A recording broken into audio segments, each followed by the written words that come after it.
All right, hello everyone, welcome back. Now I'm in 1080p finally. We did it. Took long enough. I actually had the webcam for it, I just forgot to change settings, so I'm so high quality now and not dark, even though it's later for me. Usually I have some sunlight still peeping in, but not this time because I have to do an interview with an Australian. Thanks a lot for that. No. Well, welcome to the show. Hello. Hey GDS, how you doing? Oh, I'm good. Just here to talk speedrunning, as always, on the fine Sunday evening for me, anyway. Yep. Had to do it in the evening just because of the time zones. Yeah, no, it's not the evening over there, but we make it Now work. it's morning. Waking up bright and early, Yeah, I unless did. I had to get up a bit earlier than I usually would, but it's all good. oh well, it's all worth it for the speedrun talk, I think. Definitely. Okay, good. Well, I guess we can dive in. The first thing I'll say is kind of summarize what you do in the scene. Yep. So what I do is I used to run Mike Tyson's Punch Out a lot. I'd say that's the game I'm probably most known for within the small group of people that know me. Um, I never actually started out with Mike Tyson's Punch Out.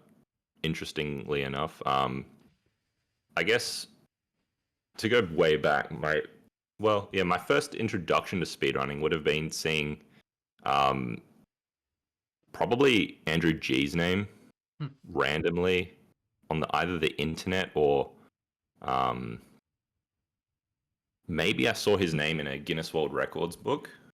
Um, but as for the first video, I didn't really know anything about the hobby. But as for the first video I seen, would have been that I think Super Mario Bros. 3 in Yeah. beaten in 11 minutes. That video on It's YouTube. crazy how That many people that was their introduction because I don't think to this day I've ever seen it. I've heard plenty it, about it. if, it's a pretty crazy run. I don't even think it would be um, that would be world Oh, record. not even close, yeah.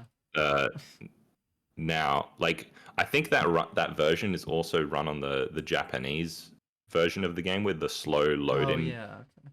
fade into the levels. Now that I think about it, but it doesn't do Bowser's Basement or anything crazy like that. It just gets 99 lives by jumping on every single enemy in the auto scrollers, which I thought was a human doing back then. I was like, yeah, Everyone people did. could This get task guy people is could insane. get yeah. I was like, yeah, a human. I guess if you practiced enough, maybe a human could do that. I would never be able to do that, but now that I think about it, even nowadays, maybe a human still couldn't do that, do it to I that don't think extent. so. Yeah. Um, I think it's and after Morimoto. I think I'm saying that right. yeah, Morimoto. Morimoto That test. name rings a bell. Yeah. Was that the Tass's name, or is that just some alias? I don't know. I just think that's the name associated with that video. Yeah. So, Yeah. Um, and after that, I still wasn't wouldn't say I was particularly into speedrunning, but um, I think around towards the end of my time in high school, in 2010 or 2011, my mates would ask me, what did you do? What did you do last night? I was like, oh, I just watched a game. I just watched someone play through Pokemon. He's like, what part? And I was like, no, the whole game. And he's like, what do you mean the whole game? It's like, oh, I just watched the speed run of it. So I just watched a bunch of speed runs of games that I'd played as a kid, um, just to see what people could do. Um, I can't exactly remember the Pokemon run. It might have been Worcester or something. I don't even know if it was running that early. I think he probably was. I don't know. It would have been a random. I would have just searched Pokemon speedrun or whatever. And then I do that for other games as well, that I'd played Tekken or Um, yeah, I'm trying to think of other games I've played now. Even like games like Call of Duty or Crash Bandicoot, Spyro, Super Mario Bros. Obviously, Super Mario Bros. 3 rather, not Super Mario Bros. 1. I never actually owned that game. And I just like watch a bunch of speedruns, probably on and off until I say I'd found until I eventually stumbled my way into watching like searching for a Mike Tyson's Punch Out speed run. I was like, I remembered I had played that game as a kid, and I enjoyed it, but it was a tough game. I'd never beaten it, never beaten Super Macho Man, which is the second to last fight. I just couldn't figure out the spin punch. I didn't know that you had to like space out your dodges. I think what I'd do was I was like buffering. I was buffering them, but I didn't know anything about buffering. Buffering my dodges, but I didn't know anything about buffering. I was just doing it by accident. I was like, what do you mean? How do you dodge like 7 dodges 7 times in a row? I couldn't like get my head around it, and I don't know. I eventually just gave up. Anyway, so I think I eventually searched up like Mike Tyson's Punch Out speed run, like just to see like someone actually beat the game. I was like, the speed run, it'll definitely be the game beaten. And I came across a video by it was a YouTube user called Luke Miller, who was that's actually Sinister One's old, like that was his YouTube like name, but and the name he used was Luke Miller, which is I'm pretty sure like 99.99% sure it's not his real name. He just had Luke Miller or whatever. and I saw like Super Macho Man beaten in like 50 seconds or something insane like that. It was like 50.97 or 50.82. And I watched the fight and I was like mind blown. I was like, he's just like completely destroys Macho. Like Macho is just there like paralyzed, just getting smashed in the face, and just every move that Macho can get out gets countered. And I was just like completely blown away by that fight. I didn't understand anything that was happening in it. All I knew was dodge and punch. That's it, dodge and punch. And if you do that on Macho and don't get hit, you can beat him like just before like round 1 ends. And I couldn't even do that because I'd get hit.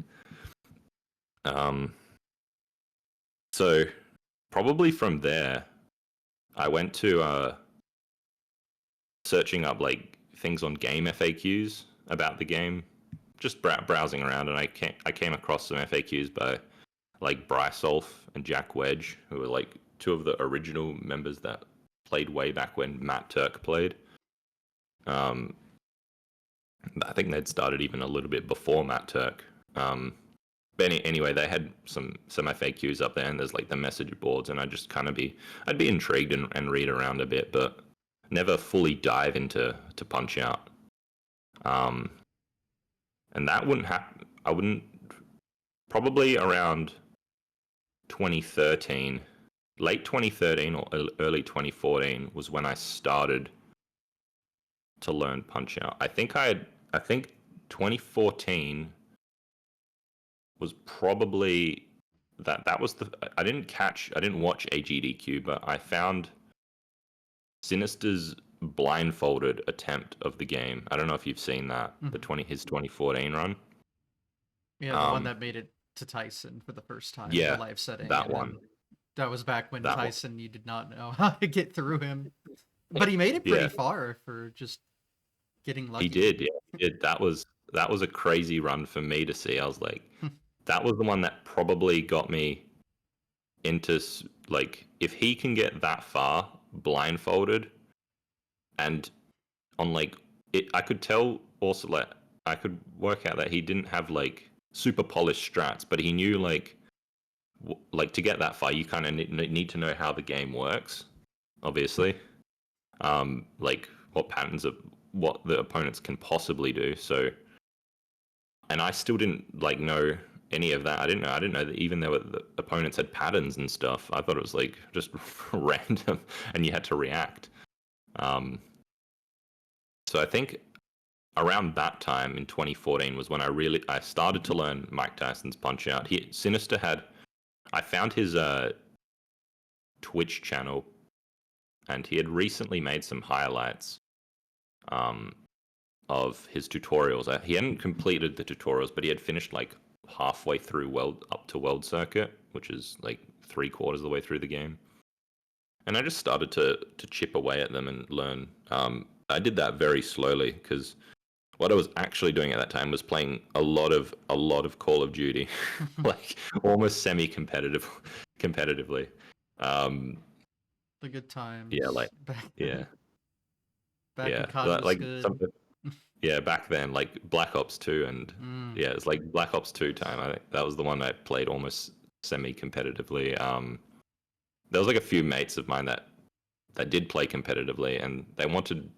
I could have played if I played more often. I probably could have helped them out more, but I couldn't. But every time they needed to practice or something like that, they'd ask me to like, and they didn't have a fifth player because we were playing 5v5 Search and Destroy. They'd ask me to like fill in or whatever. Anyway, but if we were playing public matches, like any time there was a break, so I died early in Search and Destroy or at the pre-game lobby, I was practicing Mike Tyson's Punch Out. Like just for 1 minute, have saves every single save state used on, like to get to any fight as fast as I want, and I just practice. On an emulator on a crappy old laptop. The worst way. Yeah, to do so it. yeah, and I think even that I understood like since the tutorials were very long, but they were, and if you got like through it, there's an incredible amount of detail there to get, like, if you know nothing about the game and you like go through it, there's a lot of stuff in there. Another thing I would do is I would deviate from the tutorials a bit and like do a bit of experimentation on my own. And I did find like I was like stuff that wasn't in the tutorials was like, wait, you can land this punch if you do this. If you like, you can sneak gut punches in on Macho. That came around maybe like a year or two after this. But I remember I did find stuff like that. I just could never implement it into a full strat. I was like, all right, cool, you can land this punch, but what now? And sometimes the punch would cancel one of Macho's punches, and sometimes it wouldn't, and sometimes it would get blocked, and 3 variations, that's already too much for me to. I was like, cool, you can land this punch sometimes. Is it ever going to be useful? I don't know. So I did, there was stuff like that happening.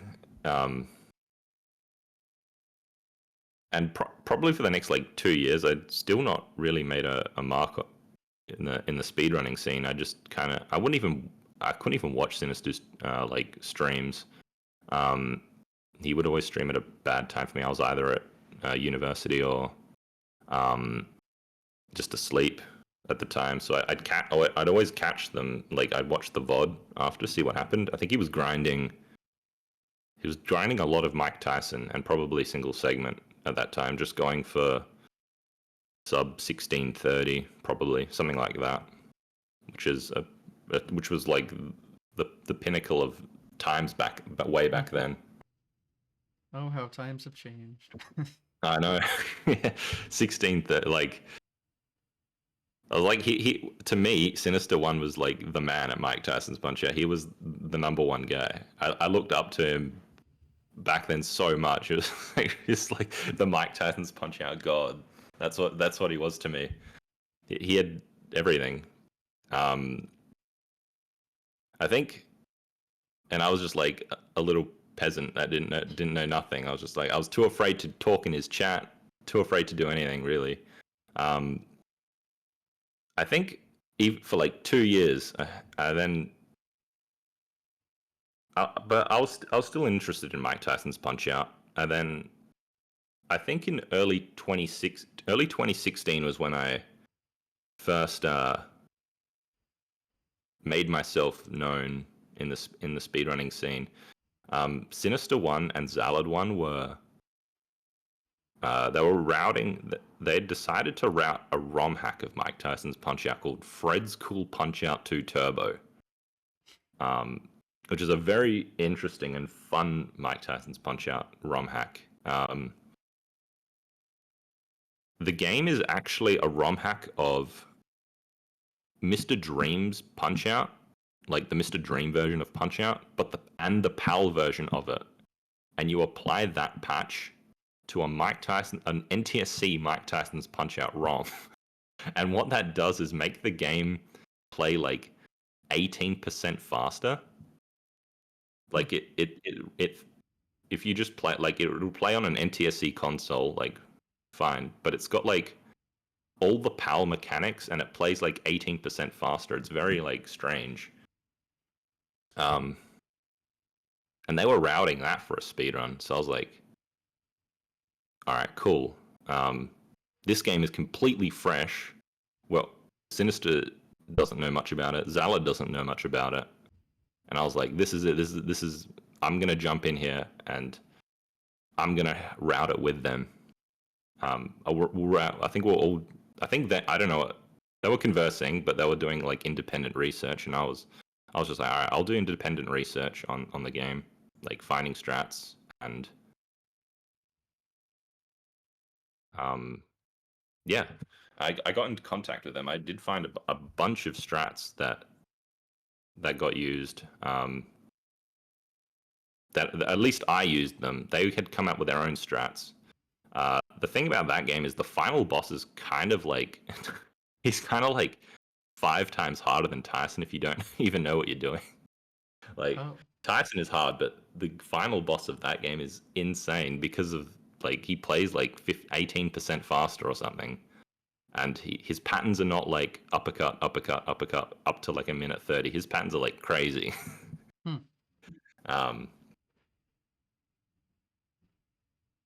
Anyway, Sinister was streaming runs of that, and then I found a strat on the final boss that made him like almost as easy as Glass Joe. Like, that's yeah, like almost as easy as Glass Joe. You take like 2 intentional knockdowns, and then like Tyson does the blinking pattern in like round 2 and round 3 where you can knock him down in one hit. After like you take a knockdown, he does like a combo of like 6 punches insanely fast, but I found a buffer to like avoid all of them, and then he does the blinking pattern, and that's the only time he does it, and I found a buffer that lands a punch into that twice. So you can get 2 knockdowns for free, like super easy. And after that, there's and after all that, after the second knockdown, he gets up on a 1 count. So if you land 1 star punch, you win. Yeah, okay. Yeah, that was a massive, massive find, and it made the fight go from like 2.5 minutes to like sub 1 minute, and made it really easy. Unfortunately, after that, Sinister stopped running the game. Sinister ran with that strat for like a couple of runs, and Zala didn't run the game at all. And I was searching for like competition with him, like in terms of Fred's cool Punch Out 2 Turbo, and I didn't get it, so I was very sad about that. I ended up running the game quite a bit.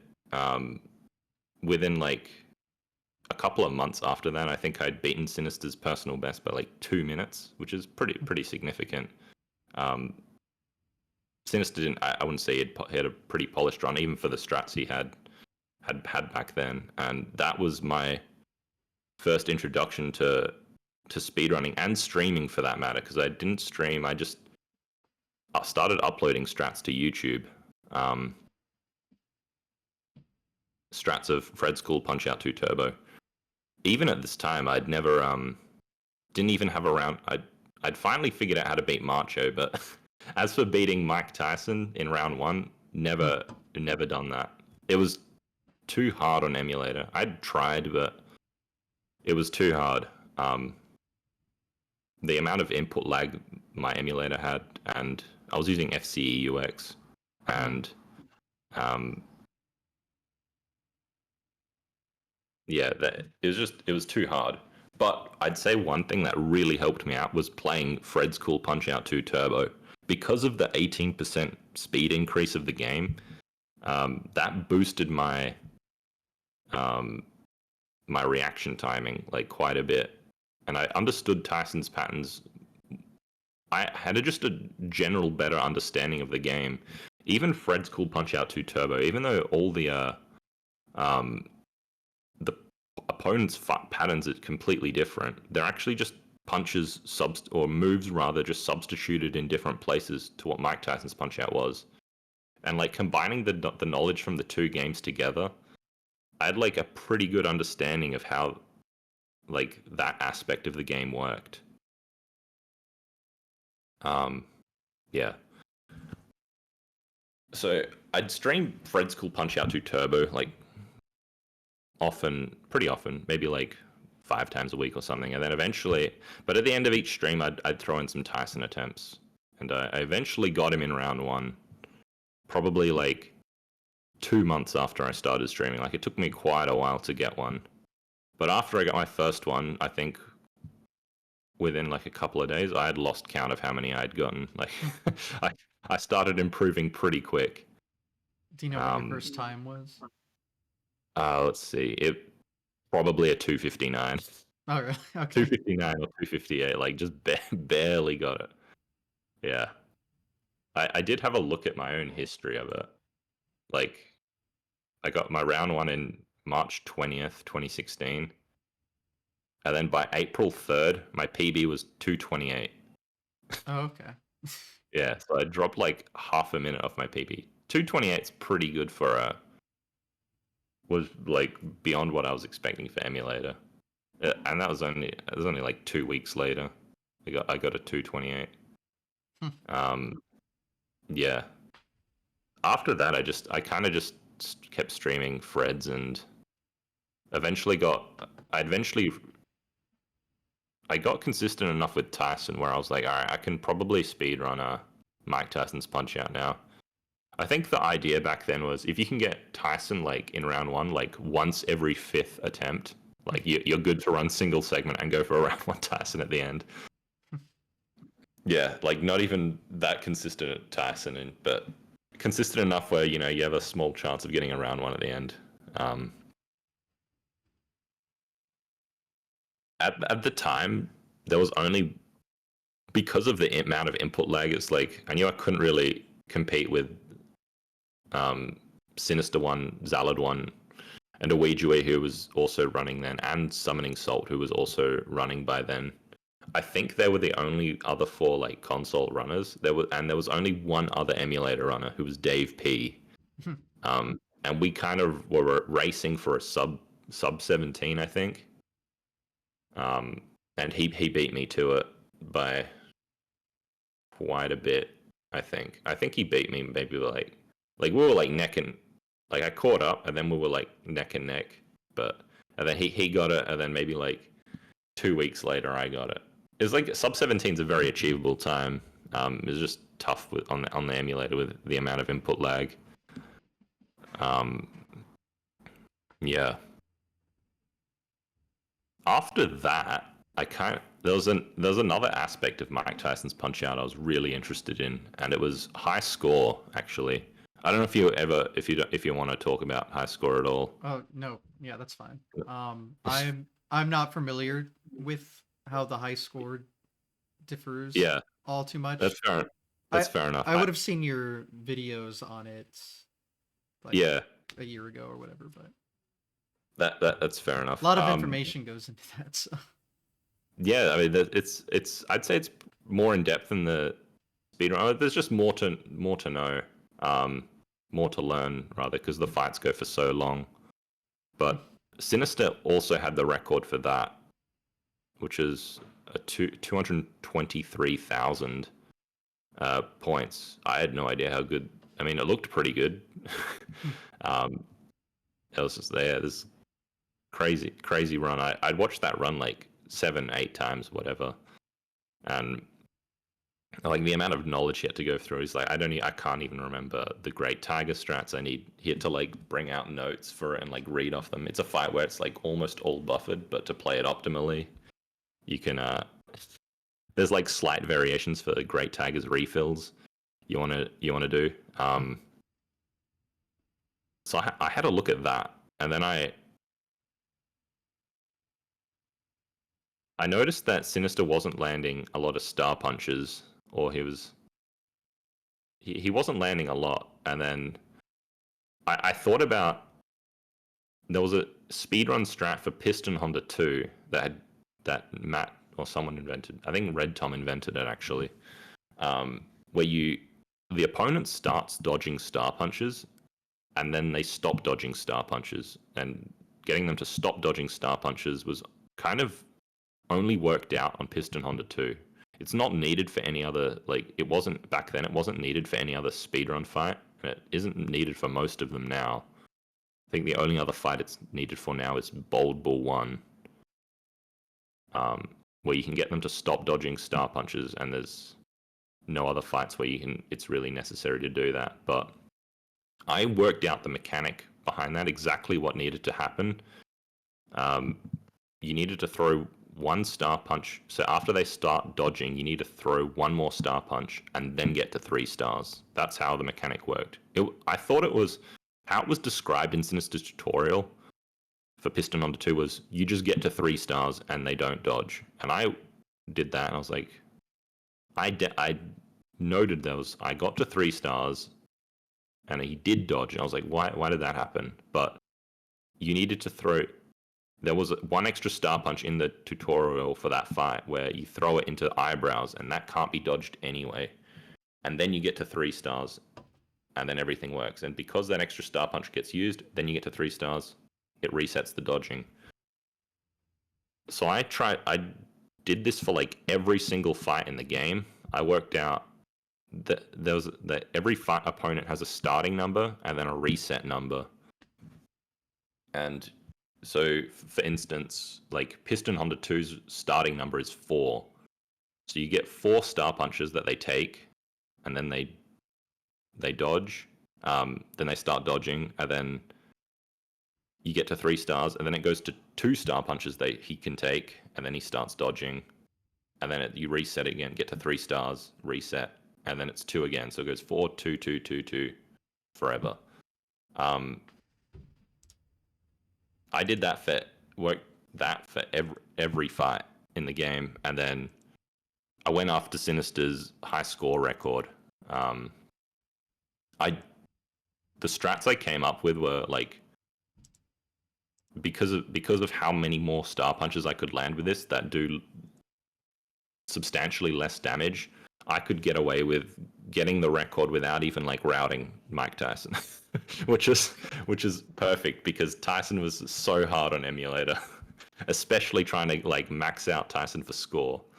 So I kind of like fumbled him at the end of the run, but it was enough to get record by like 4,000 points, which is cool.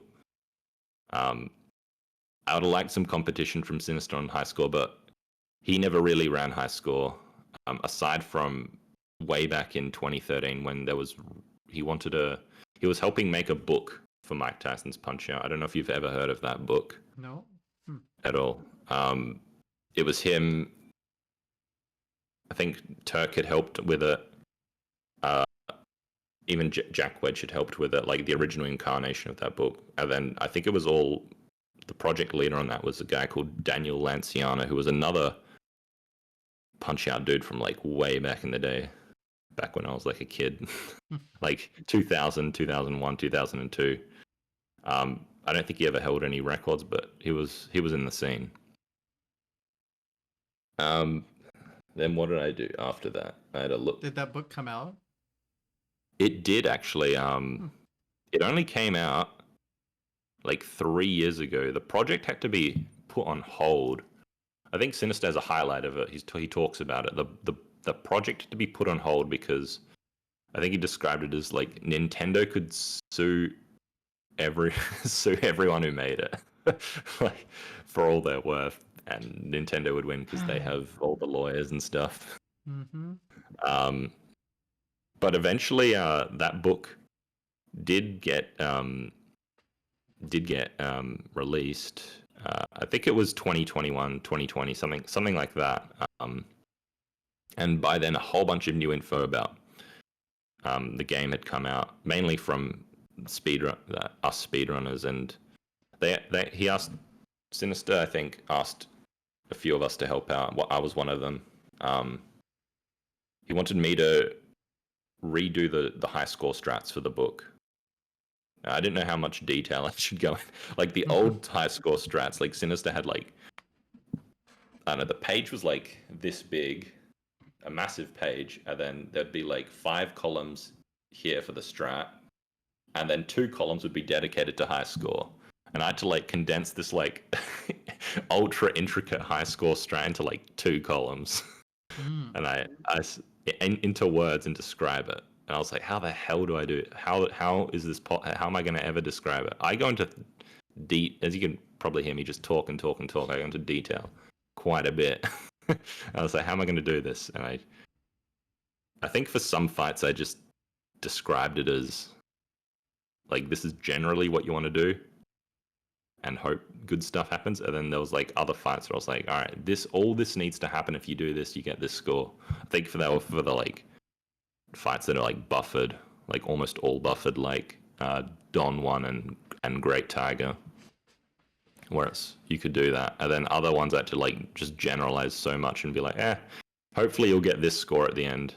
And then it'd be like, they wanted to also like, I'll be like, yeah, you can get 22,000 on Macho with this score. And then it was like my score, it was like the world record was like 3,000 points high. How I had to describe it in the 2 paragraphs I got, or the 2 columns I got, was like, you would never be able to get a score that high with as high as the world record with what I could do. But yeah, it was just the amount of specificity with how much words I could fit in. But that book eventually did come out. I don't know how well it sold. I bought a copy of it. It's like in the corner of my room right now somewhere. But I have a PDF of the book as well. Yeah, it's a solid read. It's like, I don't even know how thick it is, like 250 pages maybe, and it's just like all Punch Out. It's mostly focused on Mike Tyson's Punch Out, but it has like just every like intricate detail you could think about of the game. It's like the ultimate fact book about the game. It has memorabilia, stuff like that. It's quite insane. I don't even know if, like, I'd like to show you, but I'm not sure if I'm allowed to. Like, just open it up on stream. Oh well. I probably can. Let me go get it. Okay. I am interested.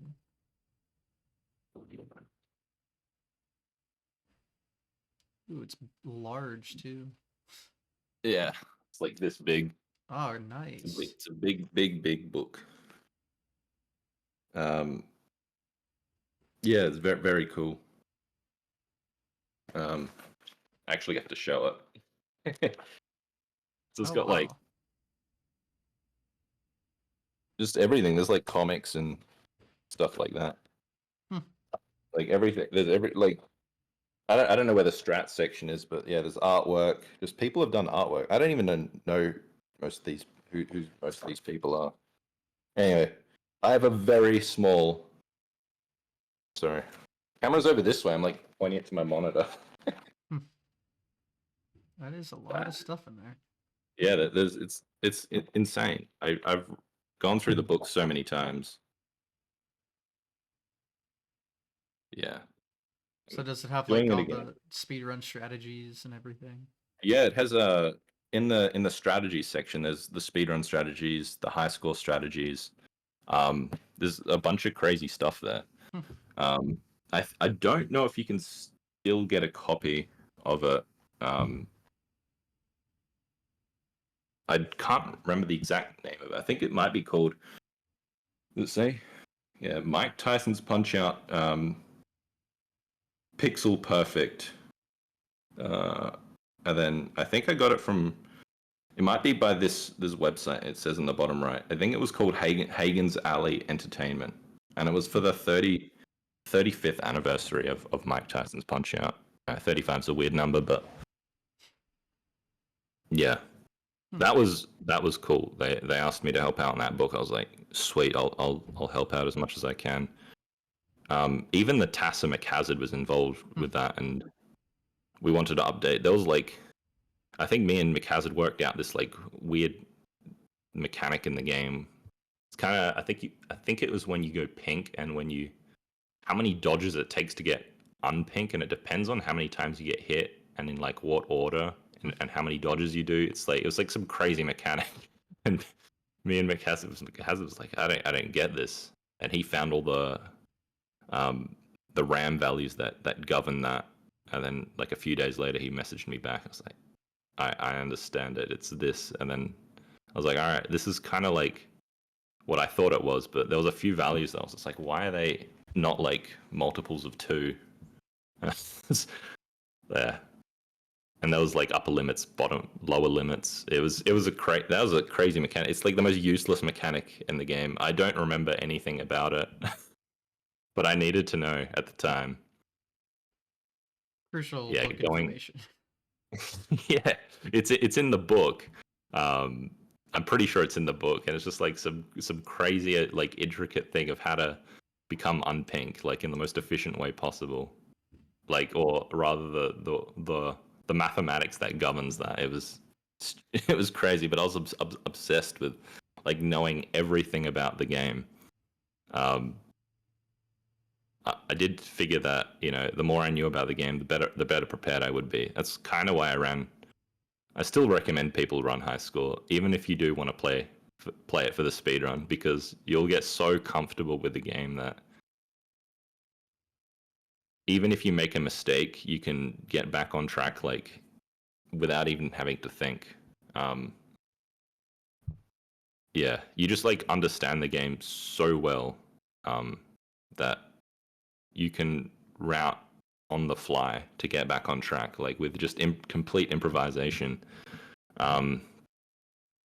Yeah, definitely knowledge was a huge thing for me for Mike Tyson's Punch Out.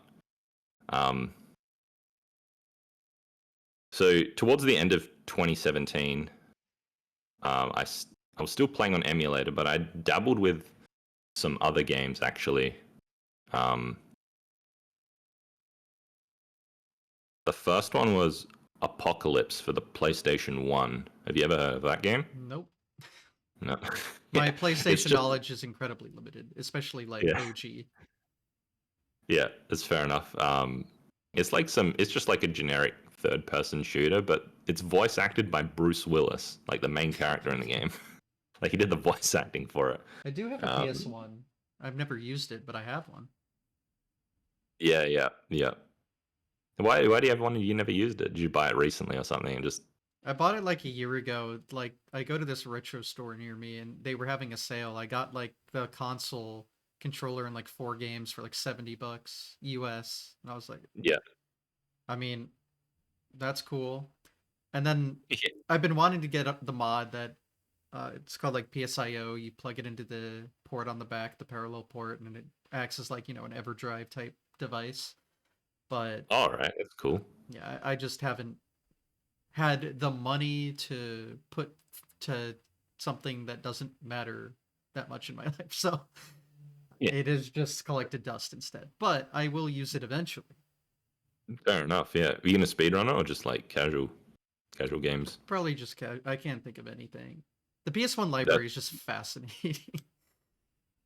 yeah, fair enough. Fair enough. I'm not super familiar with like the entire PS1 library, but yeah, Yeah, I definitely had one when I was younger, and the games that I did play, those are the ones I was interested in the speedrun of.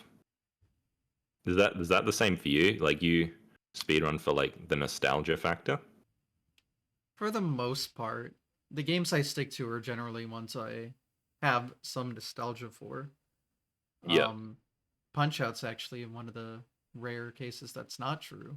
So, yeah, right. um, but I've yeah, got the for the opposite most case. part, yeah. The only game I speedrun that I never played when I was a kid was Super Mario Bros. 1. So we're literally polar opposites. Yeah, yeah. I guess I technically had played in incarnations of it. Like I had that Mario Bros. Deluxe on Game Boy Color or Game Boy.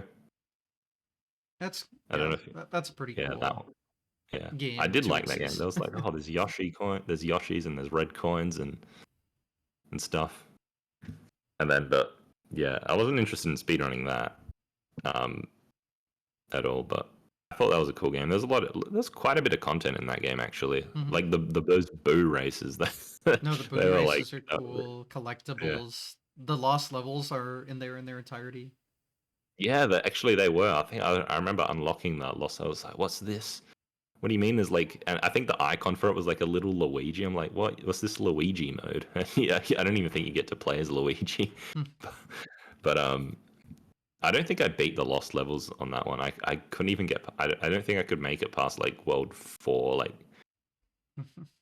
yeah, it was like the platforming in that game was quite a bit more difficult. I But can't imagine making the jumps, some of the jumps in lost levels with that kind of screen crunch. They just would not appear on the screen. yeah, I didn't. I remember like back then, I didn't even notice the screen crunch, and then I'd probably played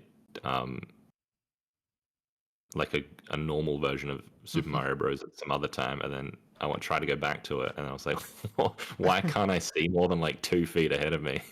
I can see like 2 blocks ahead of me. I'm like Yep. jumping into the void. Especially, I think there's that jump on 8-2, like right before that Mm-hmm.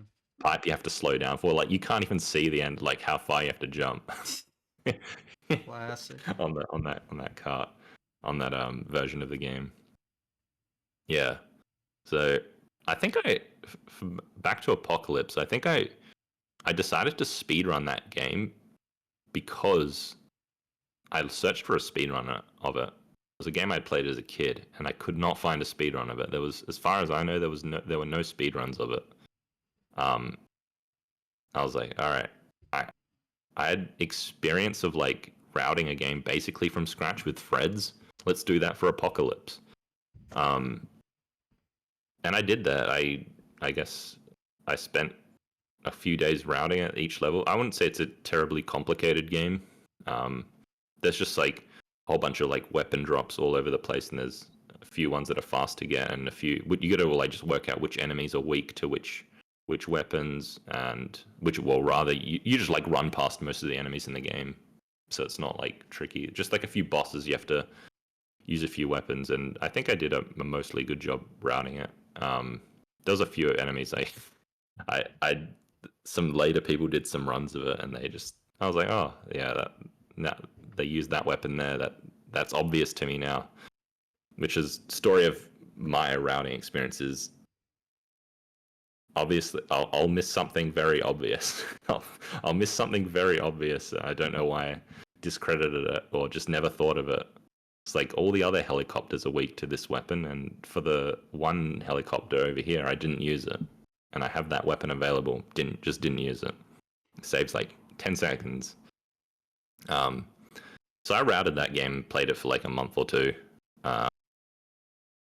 and I think my first PB was like just under sub 50 minutes, and then I grinded that down to sub 35 with one. It had one death, and it was a very short death. It only cost like 10 to 15 seconds. I got a checkpoint, jumped in the lava, and then yeah, resurrected and continued the run. It was mostly flawless aside from that. The record, I thought, I was like, yeah, this is pretty strong. The record won't be beaten for a while. And I think maybe a year later, another speedrunner, I think it was Yorf. I think that's how you pronounce his name. I'd heard of the name before, but I don't know. Still never interacted with the guy. He beat it. He found like some crazy, like you like load in an area like, and it doesn't load in properly, and then all the lava is floor. Not the floor is lava, like the game you play as a kid. The lava becomes floor, and you just like walk over to it, and you don't have to do all this intricate platforming, where you have to go like back and forth, and the level changes. You just like walk from point A to point B. Yeah, and that was like a minute. I think that's like a minute time save, something crazy. That was as far as I know, that's like the only big strat that's been found. Yeah, I think I'd have to look back now. The record has been lowered again by another guy. I can't remember his name. I think it might be Piano Man. Um, Yeah, I can't remember if he does any other crazy new strats. Yeah. So I played that game for a bit, and then I played another game for a bit. It was another game I played when I was a kid. It was called Operation Neptune, and it's like, I think Salt and maybe you were playing games like Math Blaster. Oh, It's, it's like yes, a I know what you're talking about. yeah. I can't remember if that was you, but I remember Salt was playing Math Blaster a bit. I dabbled in it. Yeah, it was a little Yeah, meme in the group yeah. type Were thing. you Yeah. what year were you playing Math Blaster in? I didn't. Um, I think it would have been like just after AGDQ 2020. I tried it All a little right, bit right. and then called it a day because everyone was Yeah, doing it. But yeah, yeah. that was a fun I little think, one-off thing. yeah. Did you really wait? Yeah. Wait, when did you start speedrunning? Like late 2017. All right, right. That's yeah. That seems right. Right. I feel like you've been around for like quite a bit. Like just at least seeing your Yeah, name in chats and stuff. it's weird because in my mind I joined late, but then compared to now, I'm old. So that the Yeah, speedrun years hit you hard, but they do. They take years off your life like quickly. yeah. I Um, I know we'll probably get there in the timeline, but our SME 180% PBs at one point were like 0.05 off or something. yeah. Well, ours were only Mm-hmm. zero point 0.5 off. Really? Pretty sure. Damn. I think we both had 458.8s at the same time. Oh yeah, yeah. I was like, I don't remember getting a 456 like what you have now. No, no, I mean, Yeah, yeah, yeah, early in my timeline. yeah, yeah. There's a good SMB is a crate like that's a game. That's like one of the own because I never played the like original version. I was like a game like it's pretty easy to understand what's happening, but it was a game I invested a lot of time watching. Especially, I watched a lot of Darbian. Actually, Salt introduced me to Darbian's stream, not to Darbian personally, but Darbian's stream. um, yeah, I enjoyed watching his grinds of um any percent. I think my favorite Darbian grinds would have been any percent of SMB1 and actually D4 Warpless, Yeah. like those when he was trying to beat. I think it was Hoda Ruby. I think Hoda Ruby had the record. I remember he was, well, I wasn't around yet, but because it's still his PB, he was on like this insane pace and dies in D3 by just running into a pit and still gets a Yeah, record. yeah, I do. Yeah, Good those times. runs were like were cool. Yeah, I enjoyed those times. I do like how the speedrun like it gets progressively more essentially like from the start to the end. It gets progressively more difficult. Um, Yeah. I don't like speedruns as much when the difficult stuff is all at the start, and then it gets easier towards the end. Like either because you have better things or like better items to use, or yeah, I kind of like want the climax of the run to be the most difficult part, essentially, just for the completed product. I see speedrunning as like a sort of like artistic in a sense. Like it's greater than the sum of its parts. Like each strat that goes into it, how it's executed, and it all goes onto the canvas, which is the game. Essentially, like I see it as a form of art, and you, as a speedrunner, you attempt to like perfect that art. I wouldn't say I was particularly like good at it. Nowhere near as good as some other people are, but the, yeah, I do like each individual element that goes into it. Each trick, I think the tricks and the strats that go into the whole thing is very important. Um, yeah, I don't know if you view speedrunning that sort of way at all. I've heard I a haven't lot really. of parallels. Yeah. So, and yeah, Ah, like, cool. I don't That's cool disagree at that other all. people have that. That's for sure. Yeah, that's cool that other people have that view. I never really like discussed it with anyone. Yeah, it's like playing But an it is. instrument. Your instrument is your hands pushing buttons. Yeah, So essentially, yeah. And then the gameplay at the end is what it is the piece of is music. The view yeah, comparison is a task becomes a player piano. Like a human creates the keys yeah, that the machine then plays back. yeah, So a lot true, of yeah, parallels. exactly. Yeah.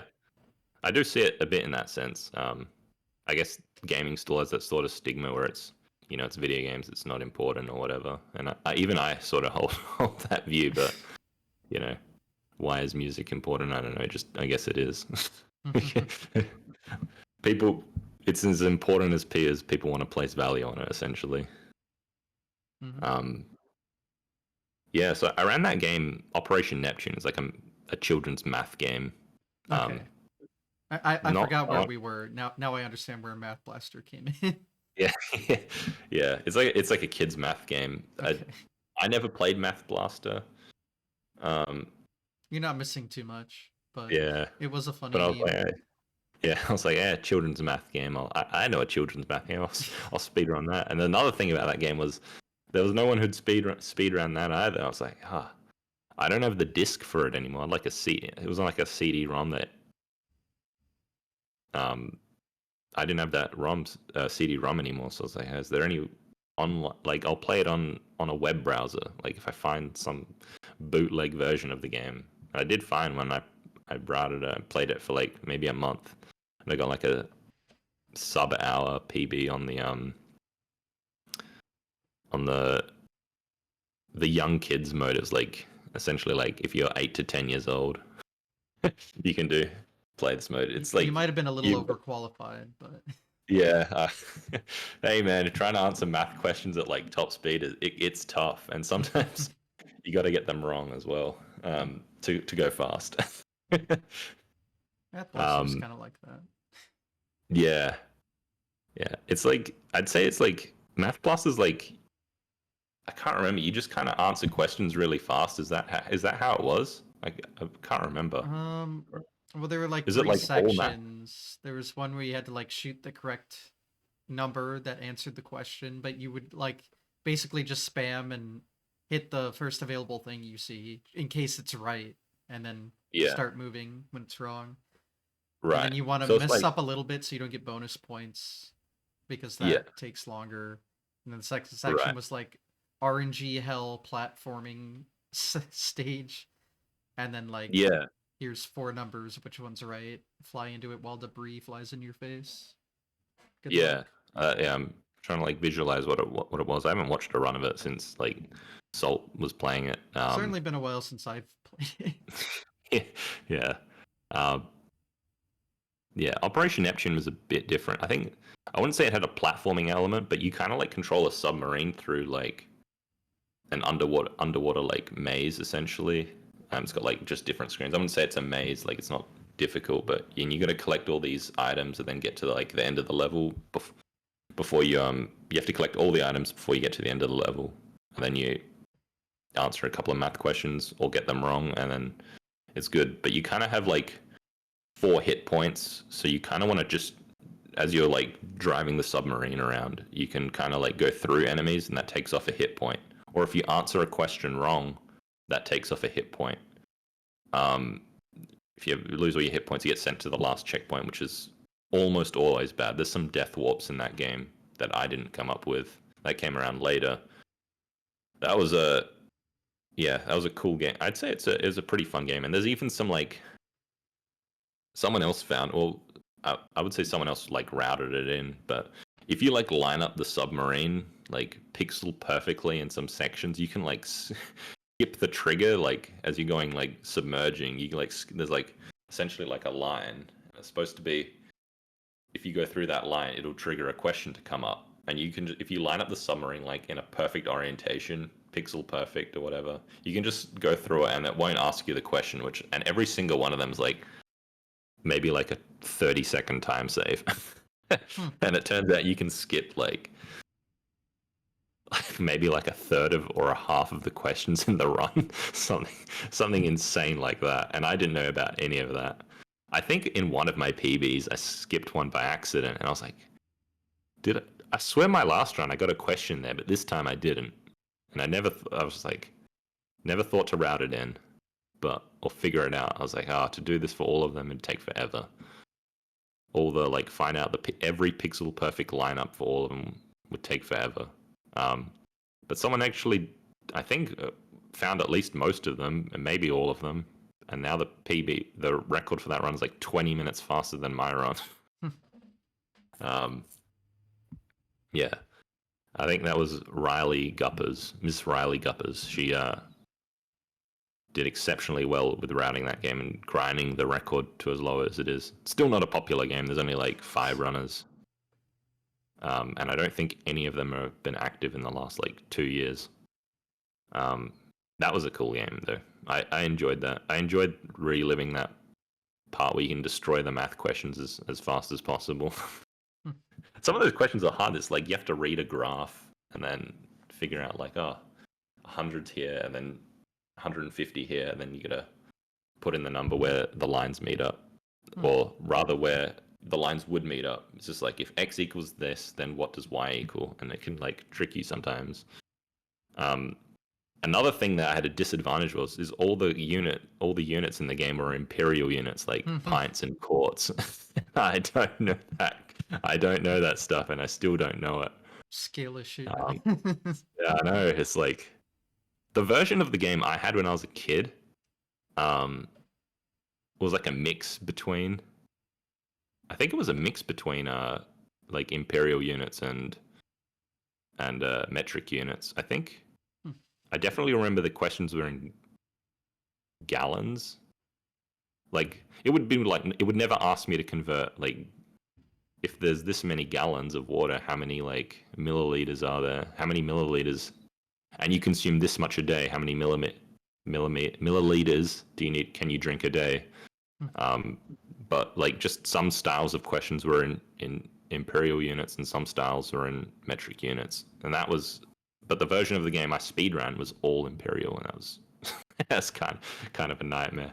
If it asked me like pounds to pounds and work it out, no problem, I can do that. But if it asked me a few imperial units, I kind of memorized. Yeah, but if you ask me now, I'd have no chance. I don't remember anything to do with that. Around this time, I also started learning how to task games. Have you ever done any tasking yourself, like with an emulator and stuff like that? I've done it, just not very, Yeah, I didn't go too hard into it. Yeah, did you find it really tedious? Yeah. The TDC is not for me. All I've done, actually what I do is I just record gameplay with save states and do it that way. And one time I like did a task recreation of a stage to try to find how fast it was. But that's all I've really done. Yeah, that's fair enough. I'd say it's not for everyone. It's tedious. It's tedious. I think the first game I probably practiced tasking was Mike Tyson's Punch Out. And if you do if you kind of remember like all the frame windows, you're like, if this happens, then you should dodge, like I'd remember, you can dodge exactly 20 frames before it, and then if you do that, it's a perfect dodge every time. So I got pretty quick with tasking that game. I think I taught myself most of everything, like at least how to do all the inputs within like half an hour. And I was making tasks of that, like just messing around with strats, figuring out like what their limits were. I wouldn't say I actually didn't use tasking to just make new discoveries, which is how I think most people might see new as taskers is like, what's sort of insane trick is possible. But that's the part of tasking I find tedious, is actually just like grinding every like little corpuscle out of the game you can possibly find. Like finding a new thing while tasking like would take so much research, and I didn't have that knowledge yet. I didn't know anything about using like a RAM watch to see exactly what the game's doing. Like behind the scenes, like what the values mean. I probably like opened it. I was like, this is gibberish to me. I don't understand anything. I I was like, oh well. The first one I did was like a big thing Mike Tyson's Punch Out is RNG, like figuring out like all the fighters are random, and there's definitely some fights in the game you want the fight to go in this direction, but you have no control over it. It's just whatever the game wants you to do. All we knew is hey, it's like a 75% chance this happens. There's a 25% chance this happens, and you just got to kind of like hope for the best. And I was like, all right, I'll have a look at the MTPO RNG, and I was like just going one frame at a time. Yep, this is it, just cycling in some like crazy pattern. I don't get it. And then every button you press, it scrambles it more and more and more, and I don't get it. This is, even if you could understand it, because every frame of input you do just changes everything, and no one's has. Yeah, you can do a few frame perfect inputs, but you know, the more you have, how many inputs are there in the game, and how many frames of them are there? There's thousands. So I'm not expecting anyone to do frame perfect inputs for thousands and thousands of frames. So RNG minute for MTPO is like not a thing. It's just not a thing. Except in very rare instances. Yeah. Yep. I think Lucandor and Zoxox, they are like, even I don't even think McHazard knew, and he's like the premier taster of the game. He didn't connect the. Not saying he couldn't do it, but he probably thought, it's not possible. But Zoxox and Lucandor, they figured out some crazy stuff in I think it was 2020, maybe 2019. No, it's not 2020. It was definitely, maybe it was like 2018 actually. Yeah, I'm gonna say it was 2018.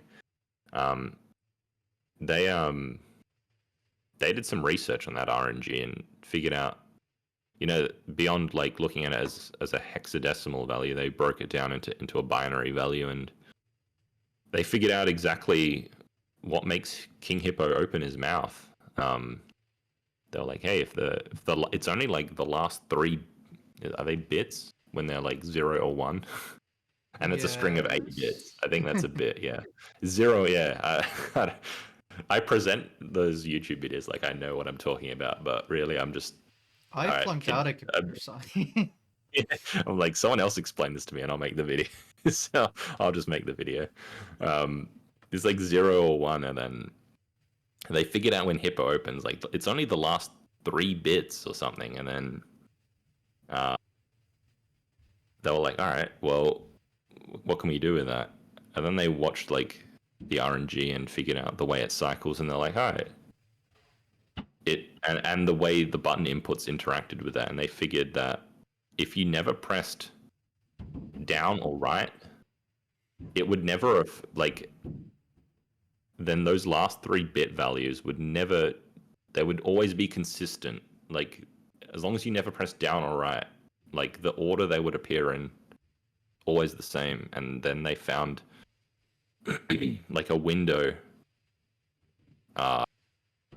like exactly 5 minutes after the game is powered up, is after you 5 minutes after you press reset. If you press start on the King Hippo fight, then King Hippo just he just opens his mouth. Like, it will just line up perfectly every time. And then that, just having Hippo open his mouth once was huge. And then I think a few days later they figured, all right, can we chain this onto other King Hippo's punches? And they can't. A couple of days later, they're like, punch 2 is impossible. This is not, it's because there's 2 RNG checks on the same frame. There's like an extra bit rotation, and then it's not possible because I think the delay gets checked first, and then it checks if the mouth opens, and because there's a bit rotation that moves the bits over 3 more places, I think, then it just won't work. You have to like not press almost all the buttons in the game for it to work, and you can't play the game that way. So anyway, But they very rare quickly, situation. yeah, yeah. There are a few. I think there's like some TAS run where you can, or some not TAS run, like some speed run where there's a way to beat the game without pressing any buttons or something. It's so stupid.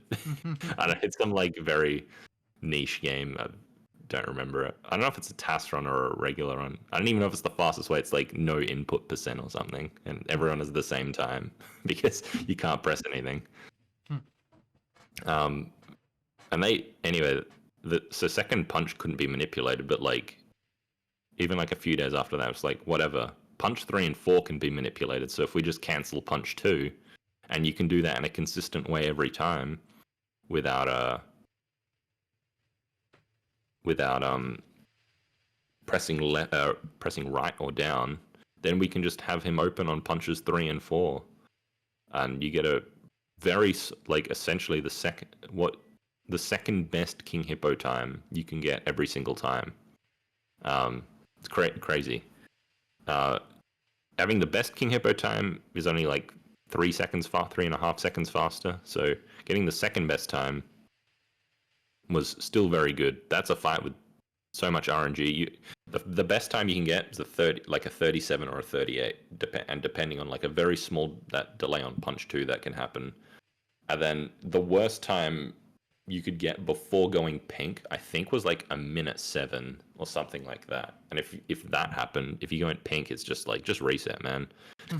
just what are you doing? Unless like if you're going for a pretty fast time, you would reset when you go pink. Even most runners like back in the day would reset before going pink. Like there's just every 3 seconds you lose, it just adds up so much, and there's still more RNG later in the run. It's not happening, but they figured out a way to get the second best King Hippo time every time. With this it was literally unbelievable. How it all worked out, and it was good. It was good for the speedrunning scene of Mike Tyson's Punch Out as a whole.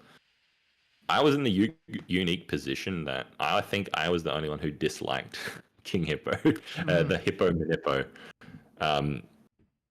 Now that I think about it, it was pretty silly for me to dislike it. I can't remember exactly why I disliked it.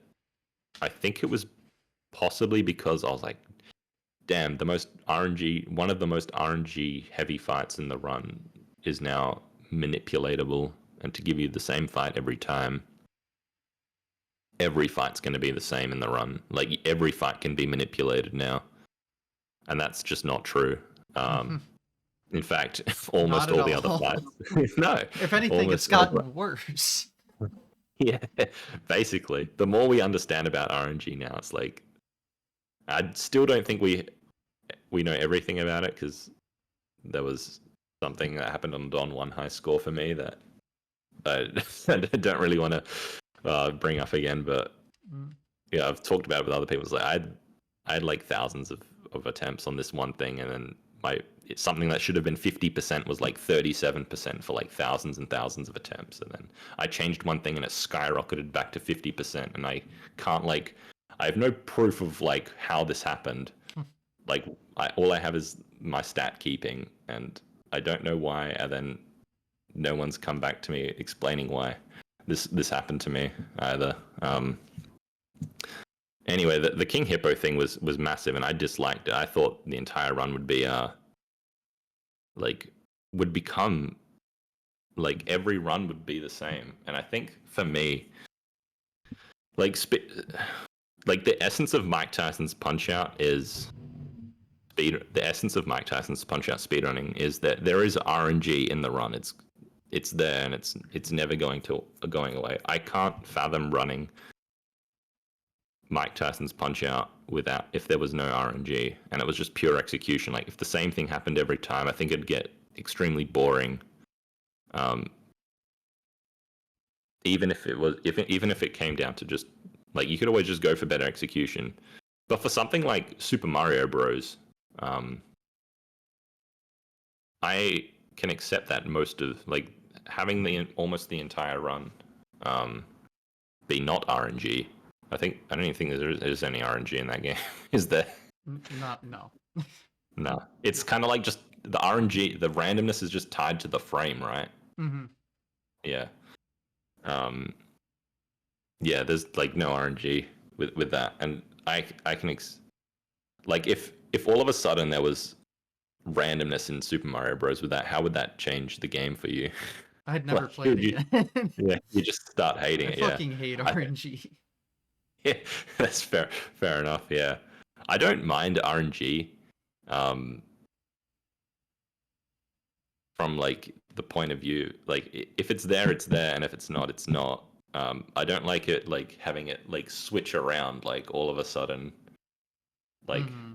I the get that in entire lost levels, like the water sections, because you have to tap left sometimes. Like you can try to negate it and find frame rules that, are generally better, but sometimes it's just yeah no. So you're doing this whole run and everything's fine, and it's like, oh, there's a cheap in your way. Can't get through it. Oh well. yeah Rip. definitely yeah I don't think anyone likes it's always the water levels. No one likes water levels, eh? No one likes water no one levels. no water levels. Is there ever been a good water level in a in any game ever? Probably. Just not Mario 1 or No, Lost Mario. Levels. Yeah, Although Mario 1s are pretty free no matter what. There's just like yeah, one blooper that you can kind of yeah, true. Is there glitch actually through. a question about the Mario one? Because whenever you go over a pit, you get like pulled down. That doesn't slow his horizontal like movement at all, does it? I don't know. I just know it's It's consistent every time, so it's like it doesn't really consistent every matter. time. So yeah. So you can always like, as long as you hold right, You, you'll be you on the don't even same have to frame. hold right. Like once Oh you yeah, reach top speed, you can let go and just swim. just let go.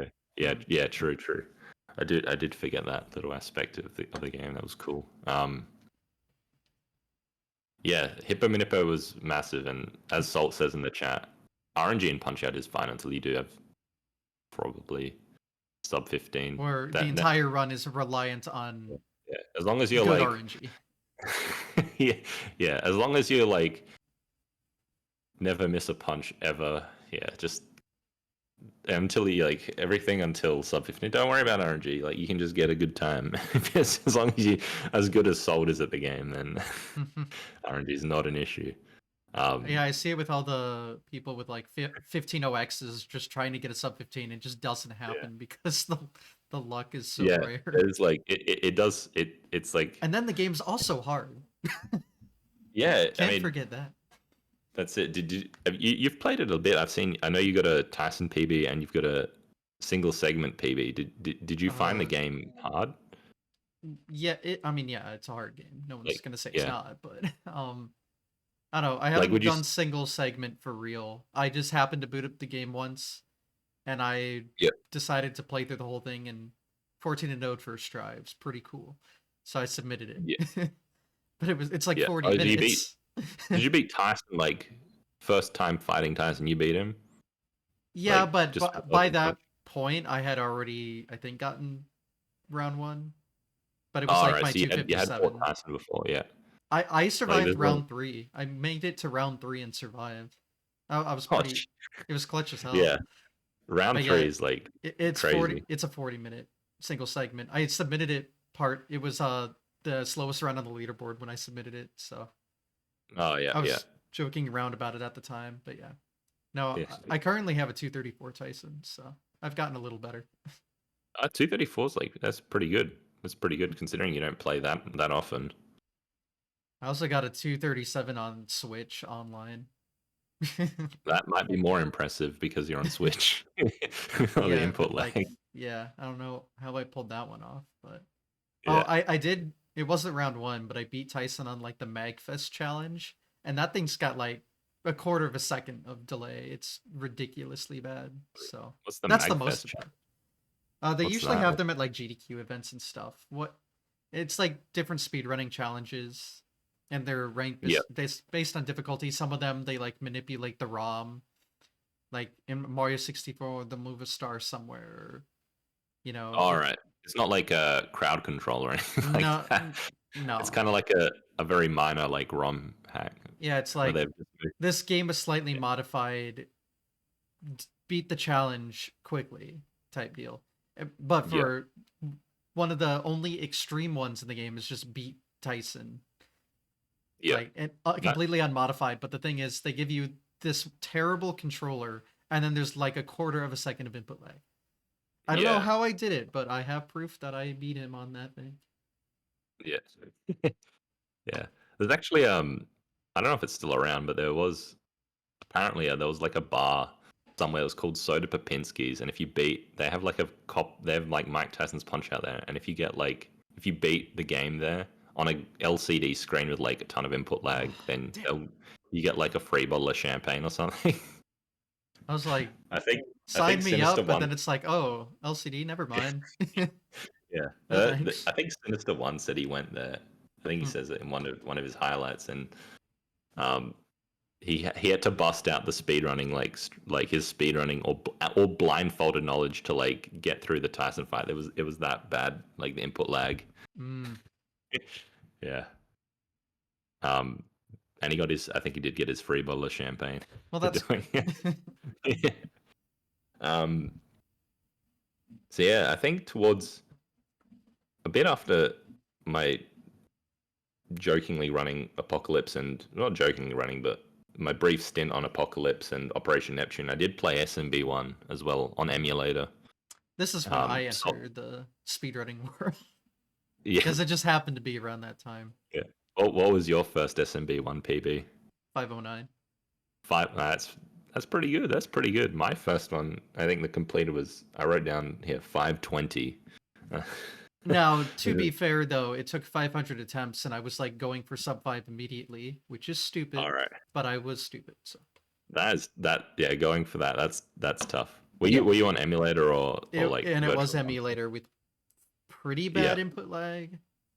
I don't remember Yeah. just how bad, but it was like worse than Switch. Like it was pretty bad. Yeah, I was on the I was still running on FCUX. Mhm. I wasn't going for any pipe jumps at all. I think until my last PB on emulator, where I went for the first one in 1-2. I think there's a pipe jump there, which is I think you can't remember. You jump onto like a low pipe and then jump onto the back of the tall pipe, and then Mhm. you have to jump off the back of that. I think I just tried to implement that one. Mhm. Um, I don't know why I wrote 502. I said 50. I wrote 50. Yeah, sorry, 520.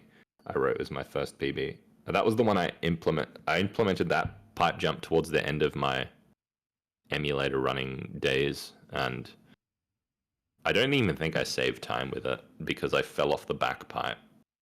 Um, Even if you like bonk, it's probably faster than waiting for the plant to go down by like a yeah, frame rule. So yeah, maybe. I can't. I watched the run last night, and I don't think I saved any time with it. I slowed a depends on the reactor or reaction, whatever. I guess. Yeah. Yeah. Um, So I got a 503 with that, and I was doing 2 frame wall jump at the end of the run, which was surprisingly I didn't even really have to practice that one. I was just like that felt super natural to me. 2 frame wall jump, Yeah, it's two free. off the pipe case. It is. It's actually so free. So I free. think I was like more than like 80% consistent at it on a emulator on a heavy lag emulator. Um, And then I think at the start of 2017, everyone's. Before then, I'd gotten a sub 7. I did get the sub 17 in Mike Tyson's Punch Out, and kind of left it there. I was like, grinding the time lower is just on emulators, just like not possible. I have to. Well, it's not possible. It's just too much. There's too much to.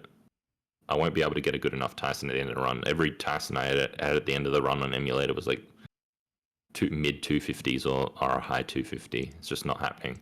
I have to get a console to go fast. So I got my console. Salt scouted. He's like, dude, this guy's selling a copy of Is selling a copy of his NES and Mr. Dreams Punch Out on eBay. Oh no. He like sent. Yeah, I know. It's Mr. Dreams Punch Out. So I bought that. I was like, all right, at least I can practice. And I didn't play for like I got it. I didn't play for like a week because I didn't have a CRT yet. And then my grandpa's Hmm. oh, was the stealth. Yeah, Yeah. He's maybe. trying to get rid of Mr. Dream. I understand. Yeah. Well, so if you were really the seller, you would have packaged that better because you didn't even cover the whole thing in bubble wrap, and it came to me in pieces. The NS was like, like it's like had its like skull or whatever, like the corner of it had like chipped off, and I kind of duct taped it back together. Oh god. So it looks badass that it's duct taped together, but and it's still like in its square boxy shape. But yeah, I got a CRT like a week later. My grandpa's like friend had one in the garage. I was like, oh, I'll have a look at it. I had to because I'm in Australia. Everything's PAL and not NTSC. Yeah. But he's like, I think Salt also did the research. It's like, as long as the TV's made in the 1990s, it's probably going to be NTSC compatible. And I saw the TV, and in the top left corner, I've got it right here. It says NTSC playback. I'm like, sweet, it's gonna all work. And I plug it in, Mike, with Mr. Dream's Punch Out, and dude, the difference was an absolute world of difference. I thought the game was like reading my mind, like and doing the inputs before I would press them. That's how much less input lag there was. Like if you run back in the day on emulator, I don't know how good emulators are now. Like there's people that I think run on Meson RTA, and it's like they're like, yeah, there's no input lag. I've never messed around with that, but the way I was playing before, the game was like reading my mind and doing the inputs before I would press it. That's how much less input lag there was. It was crazy. And then within a few days, I'd got my Mr. Dream / Mike Tyson PB down to like a 216, something like pretty, like that was a pretty good time. I only had the console for like less than like just 2 weeks or something, and I got my PB down there. Then Dave P was like, he sent me his copy of Mike Tyson's Punch Out, like a proper, like with Mike Tyson in it. I was like, I'm not running the Mr. Dream version, so I did that. Yeah, and I just refused to run. I'm not streaming this inferior copy of the game. Playing the Mike Tyson version. And there was like some other like conspiracy theories about versions of the Mike Tyson Punch Out card. I don't know if you know anything about this, but there's like different version differences of the game. Like there's like a version 1, a version 2, a version 3, version 4, a 4A, and a 5. I think Salt did all the research for this as well. And Sinister and Zalad had, back in 2016, had gone back to, or 2015, had gone back and forth with the record with Punch Out. And it seemed like Sinister 1 did get a bit worse luck than Zalad overall. And it was found that Sinister had a version 1 cart and Zalad had a version 4A. And everyone, and this like conspiracy was that 4A was the god luck cart. It gave you god luck. We now know that to not be true. All the RNG functions the same between the versions. I don't think version 3's been tested, because apparently the version 3 is like you can, it's like on eBay, but it's like $1,000 and no one wants to buy it. It's like some stupid price for like, and it's got like the cartridge is like 5 screws on the back, and for some reason, well, it's if the later $1,000. revisions didn't change the RNG, I think it's good to assume that one probably doesn't. Yeah, exactly. Some sort of silly thing there. Anyway, yeah. The version Dave sent me was version 1, and I was like, oh, I'm gonna have a tough time running this. Well, because we all thought version 1 was the worst version, but hey, I played well with it, and I quickly lowered my personal best from. I mean, Dave P was also stopped playing on emulator as well. He was playing on. Could have played on console before. He's just like, I want to beat Kanana Phone's emulator personal best of 17-15, and then he kind of had that back and forth with me for sub 17 on emulator. But now we were both on console. Now the race was sub 16 on console, which is, back then it was like you needed a pretty solid run and a pretty solid Tyson. You didn't need anything crazy to happen on Don 2 or Bull 2. In fact, a lot of those strats weren't really fleshed out. Don2 Salt once again did a whole bunch of Don2 research, I think with Zalad's help, and yeah, a lot of the strats were like fleshed out, but they weren't like as good as they are today for like that can be used in single segment. So we both were grinding, getting lower and lower and lower, and then eventually I got I think both Dave and we were like both 16, like sub 1610, but neither of us was 16 under sub 16, and then I think I PB'd. I got a 16:00.99. Like if I saved one more second on Tyson, because that fight has no decimals, I would have had sub 16 by like 0.01. And then a few weeks later, I get another PB, and it's a 16:00.07. Oh my And that one really crushed me because I played phase 3 of Tyson safe. I chose to play safe. I was like, I can just get the sub 16 here, and I should have gone for hooks. I should have gone for the hooks, and I didn't. I lost. I missed out on 1 second again. If I saved 1 second on Tyson, I would have had the sub 16. So I ended up taking another extended break from single segment for like 3 months. I like couldn't bring myself to run the game again, and during that time, I went back to just playing more high score, optimizing the ILs and the single segment high score run. I think during one of these, I used to stream all my practice actually. Like I don't know if people were interested in practice, but I can't sit down and just grind practice like by myself. I was like, at least if I stream, someone can at least chat to me like every now and then. I'd never had like never had a super popular stream.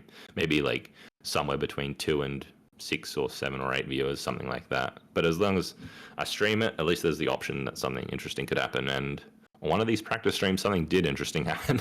Darby and hosted me for like 1,000 viewers or something. It's just like I was like, man, I'm like streaming practice and derusting.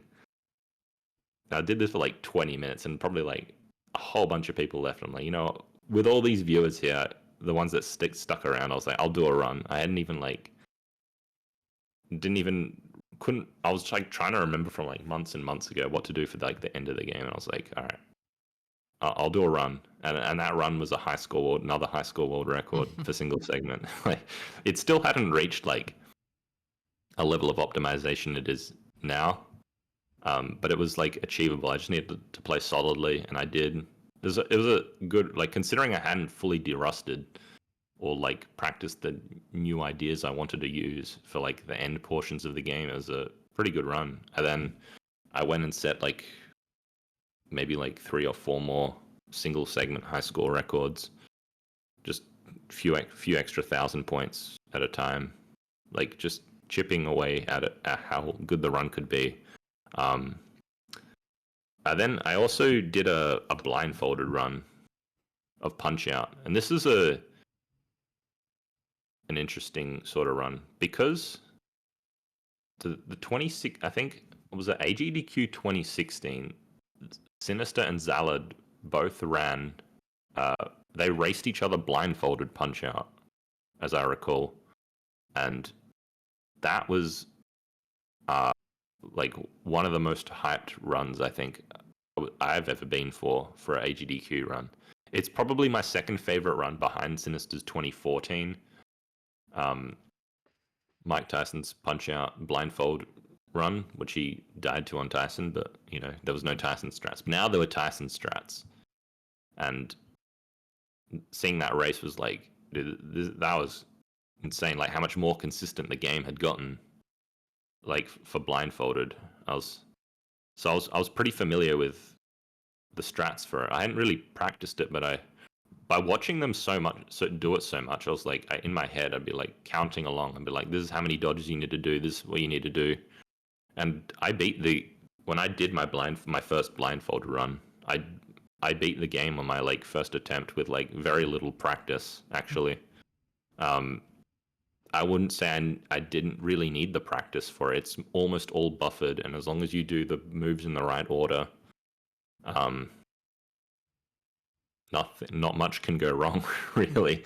I'd say it's one of the, as far as like games that are seen as pretty difficult, like at least have some like modicum of difficulty. The blindfolded run for Mike Tyson's Punch Out is actually very, very simple and easy. Like I watched that episode you did with Bubsy, and he's done like Super Mario 64. Doing Super Mario 64 blindfolded is insane. It's just that Yeah. doesn't seem like. He's like, yeah, my first run was like 3 hours long. I was like, what do you mean you? I was like, all right. So you're telling me like I kind of knew how blindfolded runs work. You're just gonna memorize stuff. It's like, well, you memorized inputs for like what to do for 3 hours straight. That's crazy talk. I was like, I can't do that. Punch Out's like 20 minutes, and most of it is down, like half of it's downtime, like counts and stuff like that, and it's nowhere near as finicky as like something like Super Mario 64.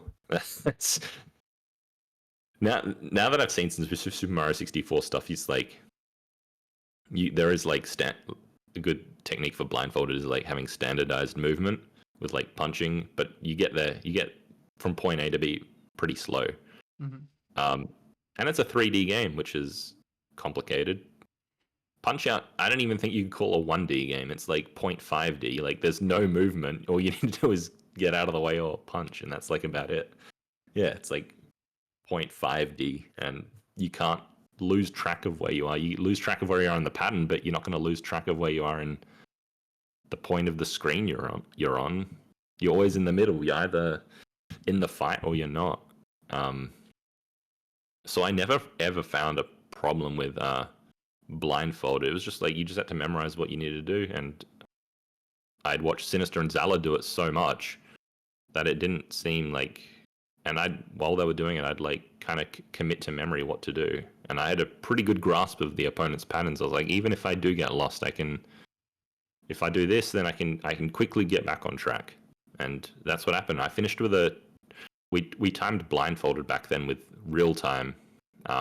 That's actually changed recently with Summoning Salt's record, which is probably it's better for the category. The RTA stuff was because it was like raced between Sinister and Salad, but having it timed in real time is better. It's a more representative of the player's skill at the game because of opponents want to get up at random times, and that's just adding more randomness to that game is not necessary. Let's say that, even though I don't want there to be no randomness, but adding more is just unnecessary.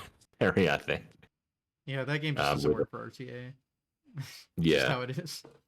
It's just not that fun for RTA.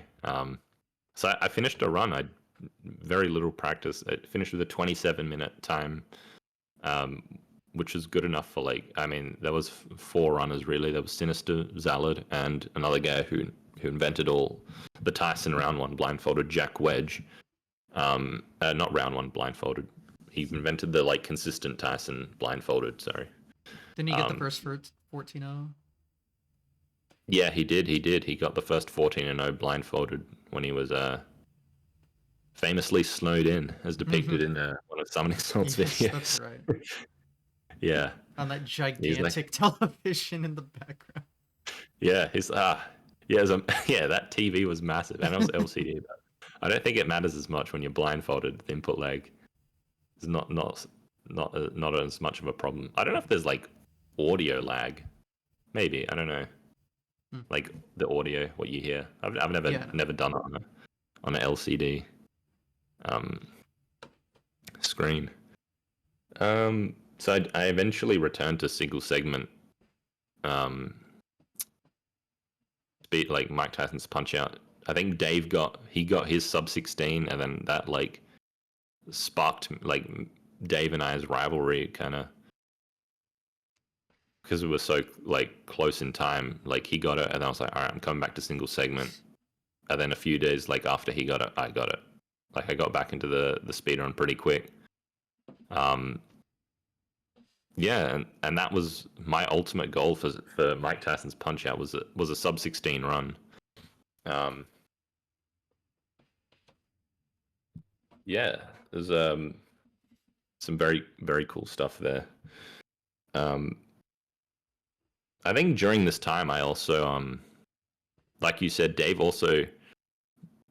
sent me another thing in the mail. It was a copy of Super Mario Bros. One Mm. with I think Duck Hunt. I never played Duck Hunt. I'm not interested in it. I was like, I'm gonna get sub 5 in Super Mario Bros. One. That's gonna be my goal.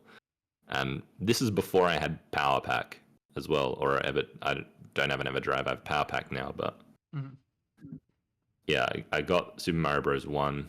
Actually, I think Dave sent me a copy of a Power Pack with Super Mario Bros. One, but I was like, I'm gonna do Super Mario Bros. One, and I'm not gonna use like save states for practice either. I'm just gonna do it like without save states. So I had like from my emulator days, I had a 503 PB, and I was like, well, to get sub 5, I need to do the pipe jumps now, don't I? I have to do them all really. Mm. I'll do so 3 bump method on 4-2. That was that was like the second best 4-2 strat you could do was 3 bump. I don't Mm. think any of the crazy stuff people can do now was around back then. Like what is it, Blaze It still? Is that the best 4-2 strat? Oh no, now you can do lightning, which there was another frame roll. That was the last like task tie you needed. Oh, right, I mean, right. Wait, was before wait one 8-4, sec. which is now also task tie. But Yeah, dude, yeah. SMB1 is like kind of insane how fast everyone got good, like really good at flagpole glitch. That's what that was a huge trick when I saw flagpole glitch for the first, or rather the with the sock folder method, the sock Mhm. folder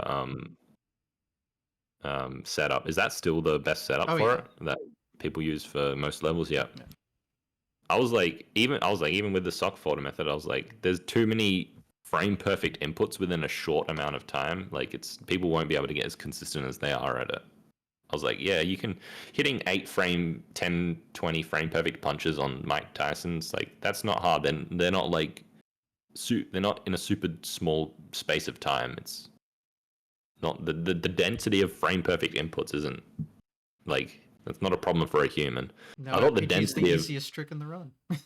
yeah, I was like the density of frame perfect inputs for flagpole glitch. And I was like, man, yeah, you could get it like every now and then, but to get it to like even as how fast Cosmic and Darbian got like deep, like pretty good at it, even though people are a lot better at it now. I was like, I was surprised at how good people could get at that trick. I never messed around with it. I was like, I don't need to mess around with flagpole glitch. I was like, this is what I'm gonna do. I'm gonna get the 380. I'm gonna is it 380 or Mhm. 370 1-1. I'm Yeah. gonna do pipe jump in 1-2 and get the frame rule there. I think you end up with a 346 on that, and then I'm gonna do 4-1 was an inconsequential level. There's nothing in that. Free. Yeah, free. 4-2, I'm gonna do 3 bump, which is basically free. As I was just like, maybe stopping on the pipe and going down might be tough, but actually, and maybe I won't get enough pixels from the bumps. I wasn't sure if there was any trick with the bumps themselves. I never watched a tutorial. I'm just like, it looks like they're just turning around and jumping into the blocks. Is that is there anything more to it than that Not for a really, as long bump? as you're holding right throughout the Yeah, all jump. right. Yeah. I was doing it right. I never Mhm. asked or asked how to do the bumps properly, but I just like did what I Sounds saw like you were on. doing it right. Yeah, I did what I saw on the screen. I was like, yeah, and it worked. Like I didn't really have any problems with the 3 bump method on 4-2. I thought maybe I might have a bit of trouble stopping and going down the pipe quickly, but Mhm. I grasped that pretty quick. I think someone told me about you can start if you get to World 8, you can start from World 8 again if you hold like some button combination on the start screens for practice because I Mhm. refused to use the A power A pack. plus start. Yeah. Yeah. So I did spend a little bit of time doing like 8-1, 8-2, doing the pipe jumps there. And I just slowly got better at them. Like you just keep doing it and you get better. They're like 3 frame jumps, aren't they? Like if you land on the first pixel. I Yeah, and think then I think there can be some like coin toss, you know, yeah, maybe that's which would true. make it 2, I guess. But yeah, Yeah, I didn't have a. 3, we'll say. I mean, I just slowly got better at those jumps over time. Another thing I was interested in actually is asking is what happened to the judges in 8-1? Wasn't that? Remember there was a thing called judges and Oh, they're like still there. they're still Well, there. not in the world record because it does flagpole glitch, but Wait, yeah, eight like dash one. Oh yeah, 8-1 would have flagpole glitch. Yeah, 8-1, yeah. I mean, if you're running through normally, it still exists. yeah, It's just I remember that. 75% chance you're fine, but there's a 25% chance you'll lose it unless you hit the first pixel of the star block. Yeah, that's all still there. That's still there, right? Um, yeah, there's a. I don't remember. Was that worked out why that was a 25-75% sort of thing? I guess that was the only bit of It was randomness like in the run. every But 4 frames you could have beaten 4-2 just makes it where that happen. I don't know it the just doesn't work. technicals. It's Yeah. probably in the bismuth video, but Yeah. it Right. Right. at the end it's some stupid BS. Yeah. that's what I that's what I say. Yeah. And it kind of only happens because there's no like frame rule check between 4-2 and 8-1 or something. Like, There is, but like, yeah, I all don't right, know. yeah. It's I guess because it's weird. 4 is not a multiple of 21, it's still a factor. Hmm. I think. Yeah. Um. Yeah. I think just grinding uh World 8 like in practice, like even if I couldn't do it with Power Pack, I just slowly got better at it. I was still doing 2 frame in 8-4 unless I thought I needed like unless I lost time somewhere else, then I might try 1 frame wall jump, but I don't think I got it a single time, including the 1 frame jump beforehand. Yeah. Because there's that one as soon as you touch the ground. Um, yeah, that was a tough sort of run. But I got my PB down from a 503 to a 4. I had 458.706, and it took me a month to grind it down with no power pack, and I was pretty happy with that. Hmm. And that was my story with SMB1. Actually, I didn't play it all that much. Um, I didn't really have any nostalgia factor for the game. I just enjoyed I'd rather watch the pros do it rather than play it myself. I mean, Does especially that, back then, 458 wasn't like a common feat yet. yeah, you know how actually crazily, I remember I took a screenshot of when I submitted it and it got verified to the leaderboard. I was 24th in the world when I got that. That I'm nowhere near Jesus that now. Christ. Nowhere near. Yeah. 458 was like that's how few SMB1 runners there were and how not great of it. Well, I guess back then 458 was like, it was pretty good. I That's pretty guess I good. think Yeah. it was for 24th in the world. It was pretty good. It's But still now pretty it's like good, but 500 I don't people even can know. get it now or whatever. Yeah, let me check. Where am I on the leaderboard? If I had to guess, probably like 380 something. It says 230th. Okay, that's not nearly as bad as I Yeah, thought. that's not too bad. I guess a lot of the numbers are still just in the 459 range then. Okay, that makes Yeah, sense then. yeah. I guess the thing is, a lot of people just want that sub 5 and just get the Yeah. breaks right there, and they're just like, I'm satisfied. The ones that aren't super like dedicated. Have you ever looked at a graph of like the most common times of SMB plays? Like if you just graded them by a second, where the modes are like the most popular times. I had Salt. I was like, Salt should do one because someone mentioned a graph, or he said he's like he looked at the single segment punch out times and he's like, of everyone that's got a sub 20-minute time, 1/3 of the people have like sub 16, which is a massive amount actually. Like sub 16 still, I wouldn't say it's very easy. It's still not easy to get, but I think just like everyone who has got a sub 16 has been pretty dedicated at some point. into like Mike Tyson's Punch Out speedrunning, and that's what allows them to get such a low time. I guess if people are satisfied with like a time less like I'd say Punch Out's seen some people that have been like less dedicated. It's like they just either can't sink enough time into it to learn everything, or they can't like fully wrap their head around like exactly what needs to be done in that game. Like that, if you don't know what's happening, it can be confusing game to run. Less intuitive than like a platformer, I'd say. Like there's patterns, there's random stars. Sometimes it's not a random star if you do something slightly different, and depending on your gameplay, the game bounces it back to you. And if you're not consistent, or if you don't fully understand what's happening, it can be complicated. But if you break everything down, it makes sense at the end. Yeah, I guess after that, in the middle of 2017, I went to a speedrunning marathon. Actually, there's no AGDQ in Australia, but there is another marathon, the Australian Speedrun Marathon, and I was like, I got my console now.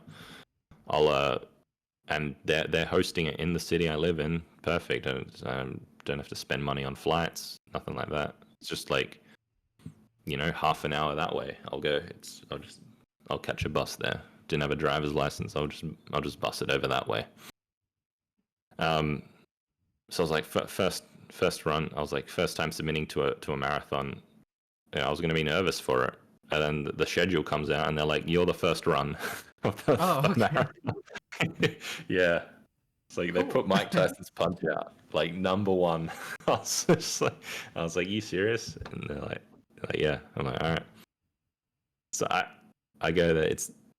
I've seen AGDQ. There's like a ton of people in the crowd. There's like 100,000 people in chat. It's like insane. Australian Speedrun Marathon back then, nowhere near. It's still nowhere near that size, but back then it was nowhere near that size.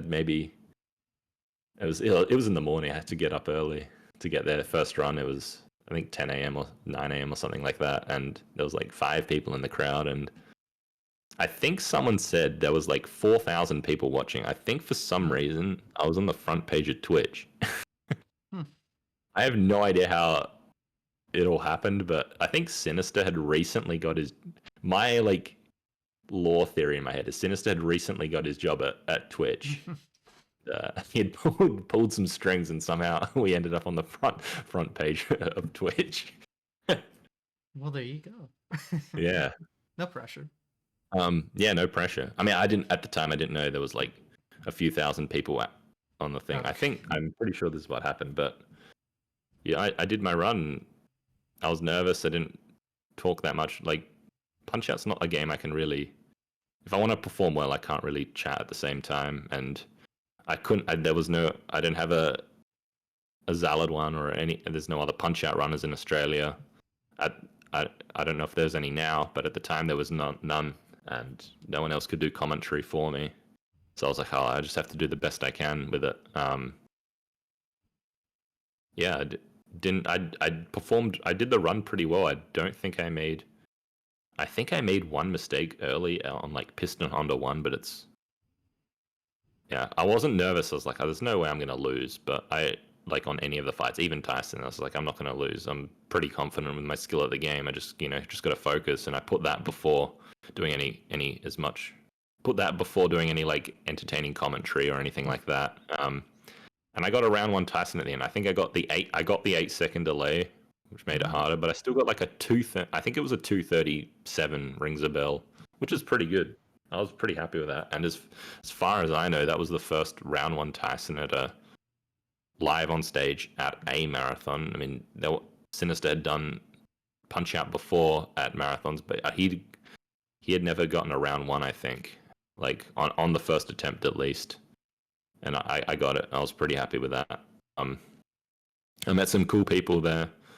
In fact, one of the people was Dactyli. He ran Spyro 2, and I was interested in Spyro 2 speedrunning that game. That was a I don't know if are you familiar with Spyro 2 at all? With I mean, I know what the game is. I'm not familiar with the run. Yeah, But that's fair enough. I was one of the people I watched way back in the day was Saboom. He was I think he's still around. He streams sometimes. I don't think he's around all that much, but I think he runs a lot of. When he does run, he runs Spyro 1 now. But I remember watching him grind out Spyro 2. He had a rivalry with Tuval in any percent. But there's some crazy tricks in any percent. But I was familiar with I was like, I can run the second shortest category, 14 Talisman, which is like the old any percent route before some like massive skip before Tuval discovered this like massive skip. So I ran Spyro 2 a bit, and I ran that. I didn't do any routing for that manually. I was like, man, Spyro 2 is a game I really enjoyed when I was a kid, and there was a glitch that I'd not known about, but it was explained to me, and it's a very easy glitch, and it's very fun to play with casually. It's called the double jump, and all you do is just jump and then charge. And if you're stationary when you do it, Spyro essentially just charges upwards, and it's a second jump essentially. And as like game designers, you just program everything slightly higher than the regular jump height, so you can't reach.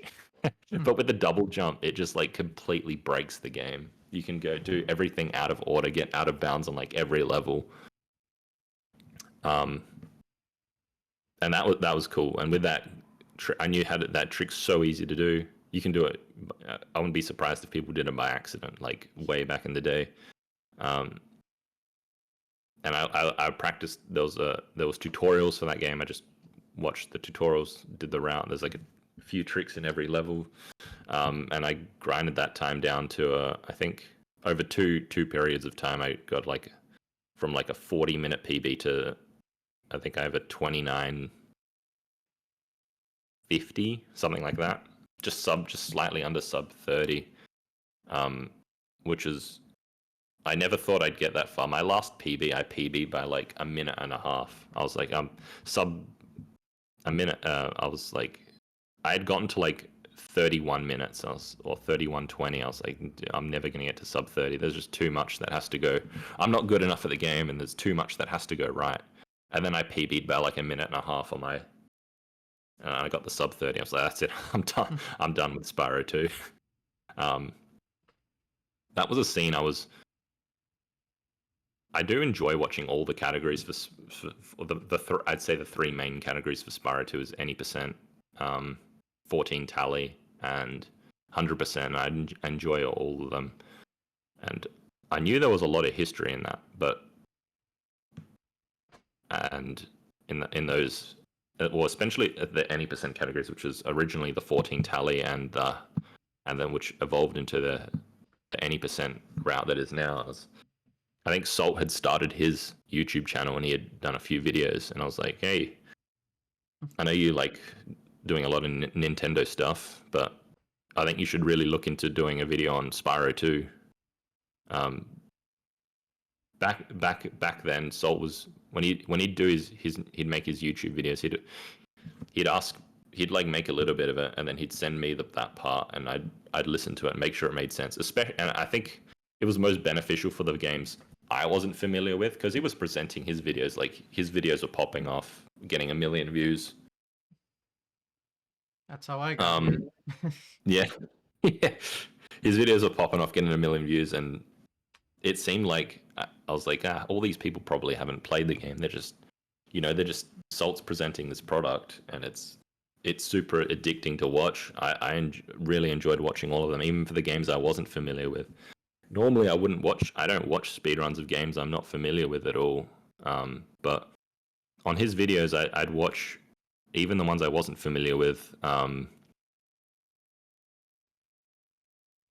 So he'd asked me to watch them. So I was, we conversed a lot about them, and particularly on the ones that the games I wasn't versed in. I think that's when if Sol could explain something to me, he's like, did I explain this trick right? And I'm like, yeah, I think you explained it right. I think I understand it, like what's happening on screen and what's going on. It's like, I think you explained it correctly. like script wise stuff like that. Is the flow all right? Yeah, it's all good. And then he'd upload it, and another million views, all good. So I suggested to him, like, but I was like, yeah, you're doing all the like Nintendo games. You should do you should do a video on Spyro 2. I know there's a lot of history there, and he said to me, hey, if you can do some research on it, and then get back to me. I was like, yeah. He's like, I'll consider it. I was like, all right. And then I asked that runner I met at the Australian Speedrun Marathon, Dactyli. He's like, yeah, there's like heaps of history here. And he gave me all this like info, and I was like, all right, cool. There's even more than I knew of. There's even more. That it just goes on and on and on. And then I'm like brought it to Salt, and he was still like wasn't like super interested. And he's like, I just want to stick with kind of what I know, which is rather what he knew was Nintendo videos popped off, so he just kept making them. Particularly a lot of Mario Kart videos. Yeah, so he wasn't too like interested in doing a Spyro 2 video, which is fair. And then I think maybe like a couple of years later, or 2 or 3 years later, he's like, I brought the idea to him again. I was like, hey, like, you should do the Spyro 2 video. I would rather you do it rather than like someone like me do it, because if I know you do it, it'll get a lot of views anyway. It'll bring a lot of attention to that, and I wanted to see more people play that game. Even though there's quite a few people that played it, I was like, even more people will play it. I think it's an underappreciated category. I was like, yeah, the Nintendo stuff does well, but I want to see you do a Spyro 2 video. I want to see that get 2 million views, whatever. And he's like, he wasn't interested in doing it. So he just suggested, it's like, hey, you should do it. And then when did I do it? In 2022, I ended up making that video. I spent like 5 months on it. I was like, I have to like ask everything. I need to know everything about every detail. I need to know every story. That was a I really enjoyed that experience. I was kind of nervous with like just entering. I'd never really conversed with many of the Spyro people except Dactyli, and they're pretty helpful with helping me out with all the info, and I presented the video as best as I could. It was like, I don't know if my like finicky with my obsession was trying to like include every bit of information. Don't want to get anything wrong, but I don't want to obfuscate anything. So it's like the video was like 2 hours long, and I uploaded it, and it did pretty well. It got I can't remember exactly. It got maybe 20 or 30,000 views on my YouTube channel, which is at the time the second highest amount of videos. That was massive for me. That was kind of what started my YouTubing. It's like, hey, maybe I can do it. Maybe I can do this for like a side hustle. Or I wasn't thinking about doing it as a career, but I was like, hey, I can make these. If people are watching it at this degree, I can do it. And this is only my first, like essentially the first video I did properly, like with proper editing and stuff like that. Anyway, we can get back to that YouTube stuff sort of later. Yeah. Nice to see where it came from, though. Yeah, it was that Spyro 2. I was like, hey, I still, in my mind, I was like, even though it did so well, I still was like, Salt should have done it. Salt should have done it. I'm not cut out for the YouTube grind. I still would have liked Salt to do it. I think like with his soundtrack and stuff like that. I was like, Salt was using his like the home. I think it's home. He does the soundtrack. I was like, I was like, I don't want to use like copyrighted music or stuff like that. I was like, I'll just use soundtracks from the game. It's like, that's kind of what I've done. The other game I did that's not Mike Tyson's Punch Out is Medieval, and I used just soundtracks from that game, and that video did even better. But that was another long grind of a video to do. That was like another 5 months. I think it's a good idea to use the music from the game you're making the video on. Yeah, I If think. there's enough there, Yeah, true, it true. works I fine. think if there wasn't enough, I can be like, oh, I'll just Spyro has like the original three trilogy. I used music from the original Mhm. three games. Same with I think Medieval. Medieval has like a couple of remakes and has a sequel that's I'm not even familiar with at all. I mean, I've Mhm. seen like tiny bits of gameplay, but there's some soundtracks in there that were all right, so I use them. I don't like doubling up on my soundtracks in a single video, but sometimes the video goes long and I just do. Mhm. Um, I guess another thing I did do in Super Mario Bros. Was an 8.4 IL speedrun. Oh, you Um, did dabble in the IL. I did, but my run got rejected. I was Oh, very sad about that because I didn't use the ROM hack that tells you what frame you finished wait, on. what? Yeah, they're That like, we shouldn't be can't tell what. disallowed. If anything, that's more official. I know, I know. Hmm. I do have a problem with the way they do that. I was just like, yeah, whatever. It's Mario Bros. Community. They can do whatever they want. But and I'm That not wouldn't like have been super. rejected today. Well, People what are happened? knowledgeable enough where they would have Yeah, figured out like what frame rule you were on and found the pattern and whatever. yeah. I think there was like some ROM hack back then Yeah, that people told you what still frame. use a ROM hack for ILs, but like it'd be weird to Yeah, reject the official ROM over the ROM hack. yeah. That's weird to I me. know. But that wasn't I even the was not biggest a issue. mod yet, so this is not my fault. That wasn't even my biggest issue with it. My biggest issue with that ROM was the way that it was that they allowed runs to start at like with a save state at 8.4. Is that still a thing? Yeah, you save Yeah. state like during the transition, so right before you Yeah. gain control. Yeah. I mean, But it's an IL, it doesn't really matter. yeah. Well, because I play Mike Tyson's Punch Out, that's like blasphemy to me. You can't. Oh, You know. Yeah. That's like what oh, you're allowed to. Yeah. back I don't know. before the ILs demanded that you have the reset in the video, I have Yeah. like some old IL PBs that I submitted and were verified that I save stated right before the fight, but then just cut it out. So you didn't know. All right. Mm-hmm. Yeah. That I guess that sort of makes sense. But But all my ILs on there, rule abiding, showing the reset. It's yeah. all good. I didn't cheat. I just kind of Yeah. didn't like the rules, but it's fine. Yeah. That's fair enough. My biggest issue with it was because you save state and you can cut because I was like, well, the reason Punch Out you're not allowed to save state is because you could theoretically have a set up a save state where you would get good RNG, even though Mm-hmm. we can't RNG minute most of the fights. You could have good RNG happen early in the fight, and that can spiral into at least you don't have to have something lucky happen as often as it usually would early on. Mm-hmm. Um, Yeah, that doesn't my matter in other Mario 1 because of how yeah, it's laid out.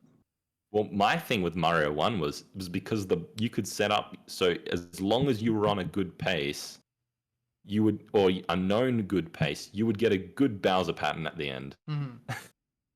Yeah, that's And still a thing. because You can set your yeah, frame rule or so whatever. like so you can have a save state where if you got like let's say you lost um like 5 frames in the compared to TAS, you could so your save state would be all right for that.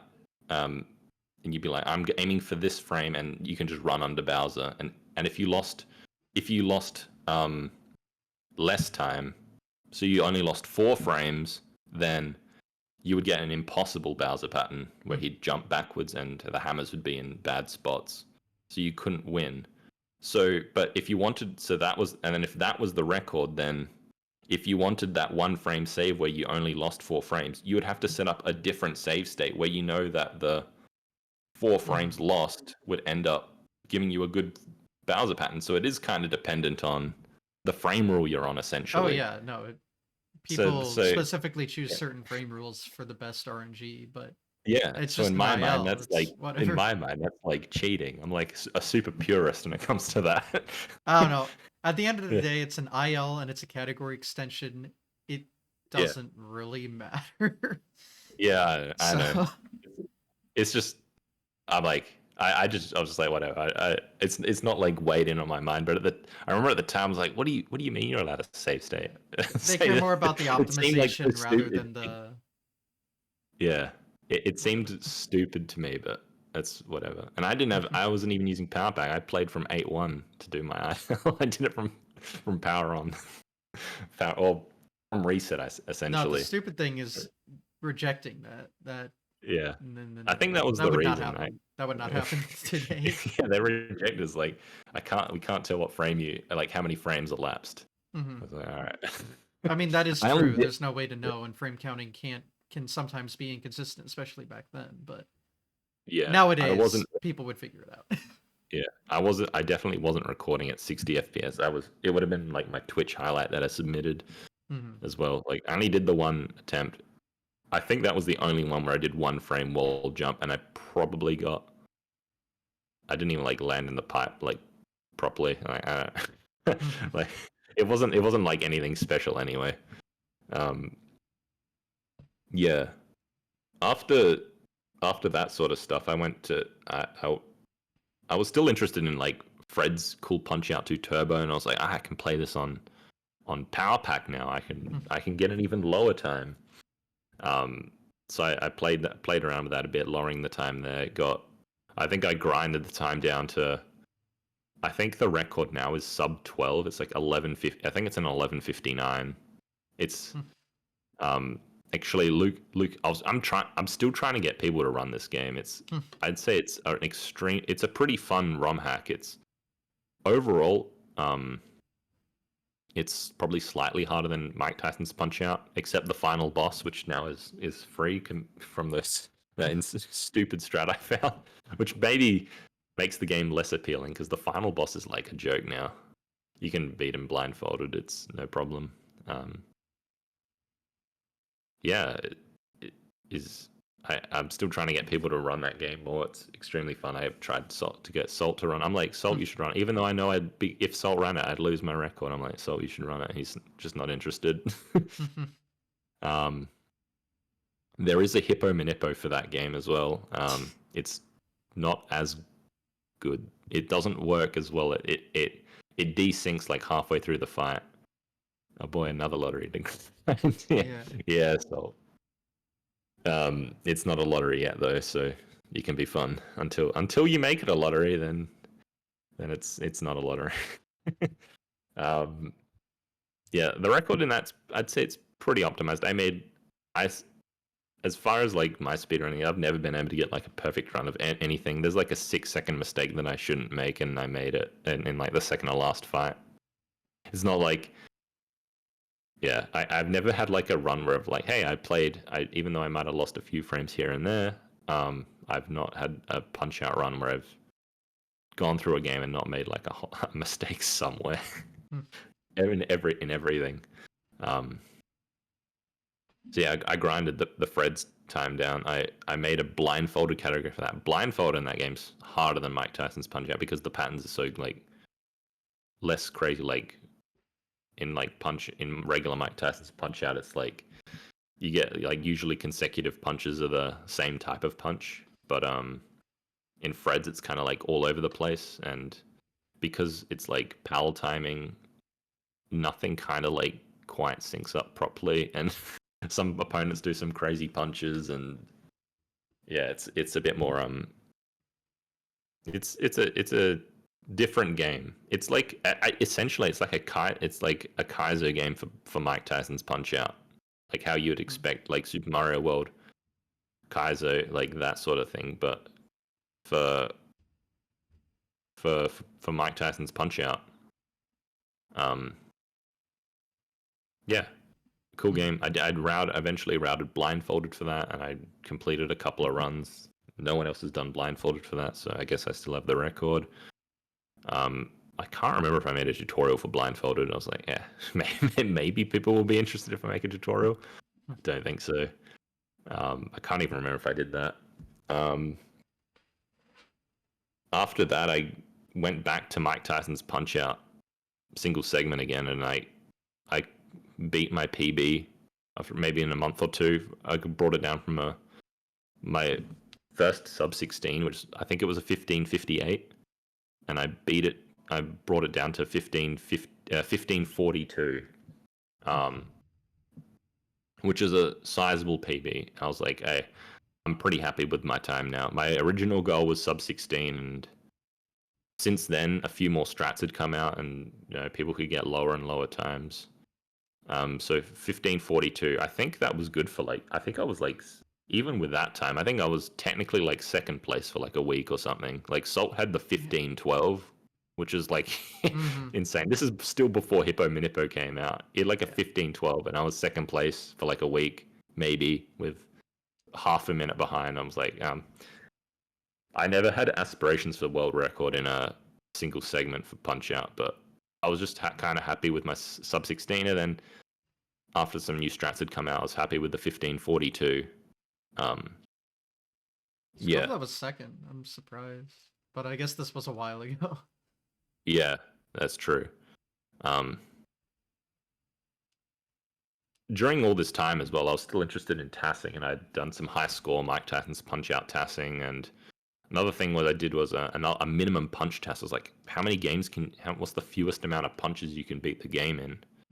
And I think I made 3 versions of the task, because I'd finish a version and I'm like, oh yeah, you can save a punch there, and then I think I made 3 versions of the tasks in within a month or something, and I brought it down from a 124 to a 122 and then a 121, and I guess the highlight of that was beating Mike Tyson's Punch Out in 6 punches.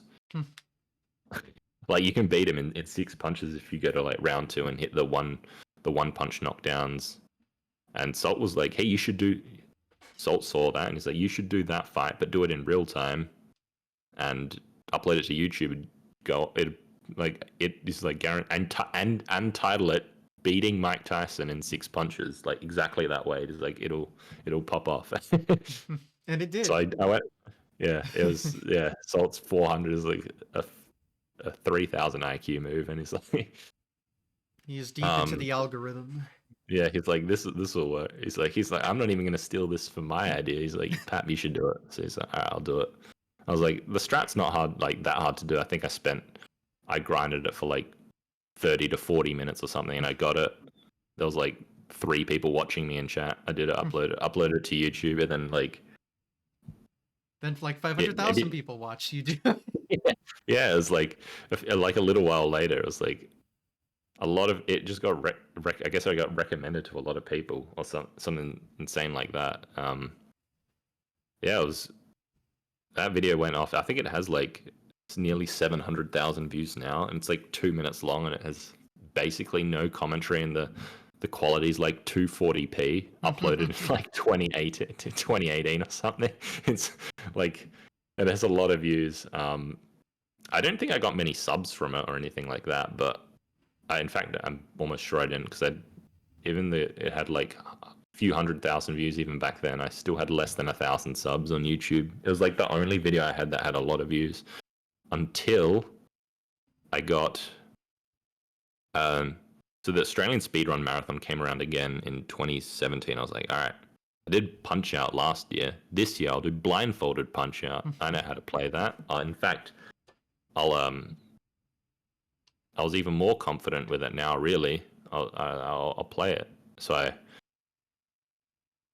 it's there was more strats that had come out. I was playing on Power Pack now. I had ideas of new strats, and there was the 1 punch knockdown on Tyson in round 2. I was I routed that in to save 15 seconds on the fight. And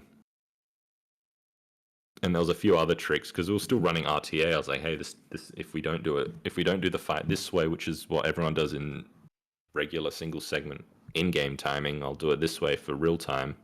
And it worked beautifully. I was like, hey, if you knock down Joe with a right gut punch, you lose a third of a second, because the animation is slower. I was like, fine, I'll knock him down with a left gut punch, save that 1/3 of a second. I was pretty meticulous with that sort of stuff once I became aware of it. And then I routed it, and I started doing runs, and then I beat Sinister's record on my like 6th attempt or something, which is crazy. I was super like happy with that run. I think I was more happy with how like consistent I was with the game. And I kept playing, and then eventually I beat that record by like a minute or something. And I might have had Twitter at the time. I don't remember if I uploaded that video to Twitter or whatever, but I beat the record by like a minute, and then that for some reason that I think someone might have posted it to Reddit or something like that, and it got picked up by like some gaming website. And that video is like probably the second one I got that like got a lot of views. It didn't. I wouldn't say it got to the same extent that the 6-punch Tyson victory did, but it got like 30,000 views, probably because it got posted to that gaming website. And I had like a horrible thumbnail for it, and I was like, I didn't really care. I was like, whatever. I'm just this like jank ass thumbnail for it. I remember the thumbnail dunking on Watch Mojo. Yeah. That's what I remember. I think that was it. It was like top 10 like speedrun records that were unbeaten, and they used Sinister's run, which wasn't a completed run because he didn't beat Tyson's run. And it was number 1. Like yeah, and that was number 1. That was a good run. It's hard to top it, like in terms of entertainment, because that was insane, crazy. But yeah, I did beat that run, that speed run, that the blindfold one I beat by like, I think I beat Sinister's record. No, I beat my record, sorry, by like a minute, and it got picked up by a gaming website, and then it got through on Twitter a bit. I had a heaps funny tweet actually. It was some strip club in like Las Vegas like tweeted at me, and they were like, I took a picture of the tweet because I thought it was funny. It was like, you bring the blindfold, and then we'll bring whatever else. And I was like, what? What? Yeah, I was like, what is going on? Yeah, I know. It was pretty funny. It was pretty funny with that. I think I like retweeted it, and that was it. I just left it there or something. Okay. I probably deleted my Twitter like immediately after that. I deleted my Twitter sometime after that. I can't remember if it was immediate or maybe a year or two after. Yeah, that was probably the funniest thing to come out of that. Don't worry, now there's always blue sky. Yeah, anyway. The gaming website was like, that got that video to like pop off, and then I beat that record the next day, and the next video I beat it by 1 second, and that one didn't get any news. I was like, oh. Yeah, and then I beat it again. I beat it again by like another 15 seconds, and I kind of left it there. And then, honestly, I was not very enthused about, like, I wasn't having fun with the blindfolded Mike Tyson's Punch Out, because the way the game is run, you try and get rid of most of the RNG, like for consistency's sake. It becomes the same run over and over again, and you're just buffering the same moves over and over again, and it kind of destroys the purpose of like, at least the aspects of Mike Tyson's Punch Out that I find fun. Like, and then it became sort of stale pretty quickly. So I took a massive break, and then maybe a week before the speedrun marathon came around, I practiced it again, and then I crushed it at the marathon. Like, not even nervous at the entire time, just blindfolded. Yeah, let's do it. I wasn't the first run this time. I think I was like the 10th run on the first day or something. So, and I crushed it. I beat Tyson pretty consistently. Because I was like, and even this run, I think I was like, even though I was blindfolded, I had to concentrate even more. I think I probably did more commentary because I was super confident, super confident with my skill at the game. Not confident in terms of speaking, but I was like talking as much as I could in between fights. It's like explaining what I was doing. I still need to concentrate during the fights. Just listening for sound cues, stuff like that. Yeah, and everything went really well for that marathon. Didn't go. I think I went like, my estimate was like 45 minutes. I was like, yeah, I should probably put that. Sinister put that. Zalad put that for their race, like in case something goes wrong. I was like, nothing will probably go wrong for me. Even if something went wrong, there was like so many things would have to go wrong for me to go overestimate. And I went like 25 minutes under. 25. I was like 20 minutes underestimate or something like that. I think I beat, even with me like not like taking time in between fights to explain stuff. I think I was only like 25 or 24 minutes or something like that. Hmm. Like in real time. It's like way underestimate. Um, yeah. After that, I think I messed around with Tyson round one blindfolded a little bit. At the time, I think not Jack Wedge, sorry, D Tysonator had done it. I think Salt had done it as well. Although Salt didn't have a webcam to prove it, I still believe he did it. Like, it's Salt. Well, He's like, yeah. Salt is playing slightly worse than usual. Oh, he's actually probably blindfolded. I'll believe he's blindfolded. He's blind. He's getting hit a bit. He's getting hit a bit more. Anyway, I messed around with it a bit. I did not find it fun at all. I only lasted like a few days. I probably played like 3 or 4 hours tops. I really disliked the Tyson round on blindfolded, and that should have been that was a kind of a precursor, because after that I messed around with Super Mario Bros. Blindfolded. Did you? I That was remember. You remember that one? Yeah, Oh that yeah. little arc I had. There was only one completed run of that at the time, and it was I don't the guy's name is in like Japanese Yeah, it's characters, so I Japanese. don't know what it was, but he had like a 1431. I'm like, all right, I will aim for 1430. I'll beat his world record, and um yeah, it'll be good. My strats. I was like, hey, if my strats like I time them all out, it should get like a 1230 or something. I was like, I'll beat his time by considerable margin. And as much as I played that game, and I probably had a little bit more fun with it than Mike Tyson blindfolded, round one blindfolded, but I think like the amount of like I couldn't get consistent enough at anything, and there wasn't enough like feedback from the game that tells me what I'm doing wrong. I couldn't like handle that. Like I was like, this is the strat I did, this is the practice. It works in practice, and then I do it in a run. I'm like, and it's not like nowhere near as consistent. Some days of practice would go really bad. I'm like, I couldn't work out like what adjustments I need to make, like execution wise. Like I'm doing something wrong. I just don't know what it is, and I can't tell because I can't see, and I didn't have like I didn't really want to watch my VODs back, and just I was like, I don't want to spend hours watching my VODs back, and like there has to be a way to like get more real time like feedback, like right at least right after I make the mistake, and I couldn't get anything. I did route every level, I had like something for every level, but I just couldn't get any runs. I think from memory I got 6 runs to 8-3 in like a month after routing and doing some attempts, and I got a total of 6. I don't know how many I got to World 8. A lot. I got pretty consistent the first 4 levels, but from like 8-1 onwards, it was just like a nightmare. Mm-hmm. 8-1, 8-2, and 8-3. Yeah, I just couldn't get anything. I didn't get any past 8-3, and I think my 8-4 was maybe a little bit easier than 8-2 or 8-3, but I never got a run there. Mm-hmm. And I was like, oh well, I'm never getting practice at 8-4, so I actually have to like take time like outside of this to actually practice 8-4. I don't know. Overall, it was like not enough fun for me to continue with the project.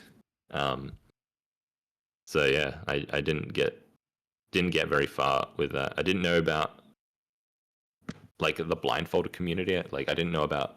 I think Bubsy had probably popped into my stream a couple of times, and there was another guy. I think it's Katun24. Katun.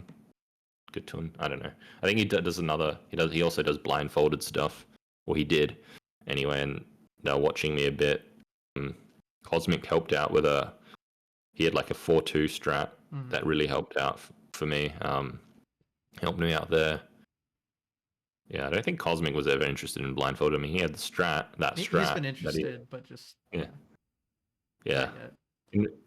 I remember someone. I think Ouija, it was a Punch Out runner. He like mentioned is like he's like SMB blindfolded record is like 509 now or something stupid. I was like, I whoa. was gonna ask if you knew anything about modern blindfold. Yeah, Damn. yeah.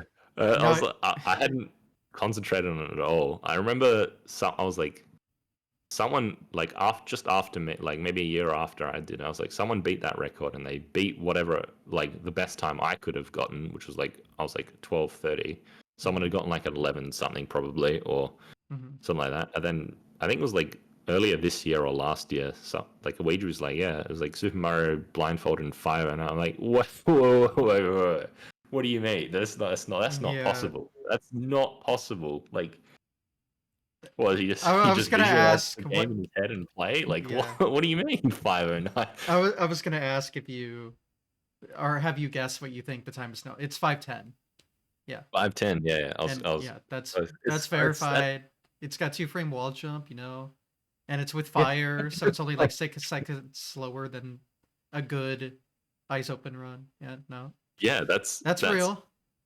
I know. I believe it. I've seen the run. It's like I understand more about the strats now. I think one of the big things to come out of it was beat counting, and I can't exactly remember Mhm. how that works because I don't think I ever used it or used even a You time inputs to the background music usually for beat counting. yeah, I don't think I ever did that. I think what I did was the closest thing I ever did was listen to the background music, and then if I remember for like up on 1-2, I'd like line up somewhere vaguely on the left side of the screen or something, and then I'd listen to a part of the music, and then I'd do some counting, and then run off, jump on the elevator, and then jump up to the warp zone, and that would work like sometimes, but it wouldn't be beat counting. I'd be counting like regular numbers in my head at like some arbitrary pace that wasn't consistent every time, or even consistent within other counting parts during my run. Mhm. um, yeah, so beat counting makes a lot more sense. Um, Yeah, it's wild. no, yeah, that's like a massive strat that's come out and it's useful for like a lot of games. Um, yeah, like a lot of blindfolded games. I watched the episode you did with Bubsy, and he said that was a major thing. I mean, for Mhm. him to get, I think the time he said 16 star was like 3 hours, and now it's like 20 minutes or something. It's something He like just hit that. sub 20 actually. So Yeah. Wow. yeah, right. That's kind of that's crazy. I don't think I could do so. Yeah. And then he Super has a Mario completed 64. 120 star, obviously, which was like the Yeah, big achievement. He that also was has the a big one. completed 0 star. Wait, here's a zero He star has one a as well. 0 star blindfolded. Don't you need to like do that stupid clip like Yeah. through like I don't even the die is it die docs? Yeah. Yeah, You, you have to like clip, well, not yeah, or go. Does it go around it, or does it, you go so fast you just you go go so through it? fast, you go through it. All right, yeah, all right. That's No, it's like this ludicrously precise bullshit that most people yeah, can't hit eyes open. Yeah, no. yeah. That modern blindfolding I haven't is. watched that one. I kind of want to see his setup for it. If most people can't hit it with their eyes open, I want to just see him just like I assume like in my mind, my conceptualization of what he did is he just winged it. He did what the eyes open people did, and like he would have had a setup, but as far as avoiding the going the 1 star route, he would have just gone through it. I don't know. Is it because that's how most people do the 1 star and 0 star running? They just kind of run both categories, and if you get the clip, you go for 0 star, right? Technically, Like if you yeah. get if you get the Because diet, if if you you fuck clip, up, then you can just make it a 1 star and you if can you just yeah. run 1 star. Yeah, I haven't watched the 0 star one. I don't think I even knew that it was like the blindfolded 0 star. I didn't even know that was a thing. Although it That's is that's kind of faster to like purposely go for 1 star, like you can do the clip faster where you don't get enough speed to go through DDD, but it's faster to get 2 DDDs. So optimally, you would want to like choose all your right. Yeah, category, I guess technically. But I even think yeah, that yeah, the 1 star world record was a failed 0 star attempt actually. So still like yeah. I mean, I it's guess not that much time I, saved. I can't say like his 0 star or 1 star like it would be super optimized, but I mean it's probably like optimized for blindfolded, but in terms of if he had more competition, it could be like even more optimized. I do think competition does help with optimization of speedruns, or even high score runs, which is kind of why I try to like get people to run Freds. I was like, hey, I can optimize it faster if I have competition. It's kind of a like self-indulgent way. I was like, I want competition. I want other people to go for world records so I can make the world record better, essentially. um, yeah, so I messed around with that sort of stuff on what was I talking about? Fred's too blindfolded, and I've got single All the segment blindfolded stuff. 1542. Yeah, blindfolded stuff. Um, I think after that, I hadn't had any records in Mike Tyson's Punch Out aside from a lot of the high score stuff, but a lot of those strats were new. Sinis didn't know about them, and I'd beaten them all with the new, like, making opponents not dodge star punches, like with all that stuff. But I hadn't had any speedrun records. I was like, I'm gonna go for the Macho Man IL, that speedrun, and I really that IL strategy, like, it has like the weirdest punch in the game. It's called the stun glitch, and you punch and you dodge a punch and then it gets blocked, and that like completely like screws up Macho's guard. And then you can, if Macho does like a punch, his next punch is like an uppercut, which is I think 5 in 8. You just like you land a gut punch which stuns him, which is weird, and then your star punch, if he goes into the good pattern after that, also does max damage. I thought that was one of the coolest strats ever. I was like, it looked so visually appealing to me.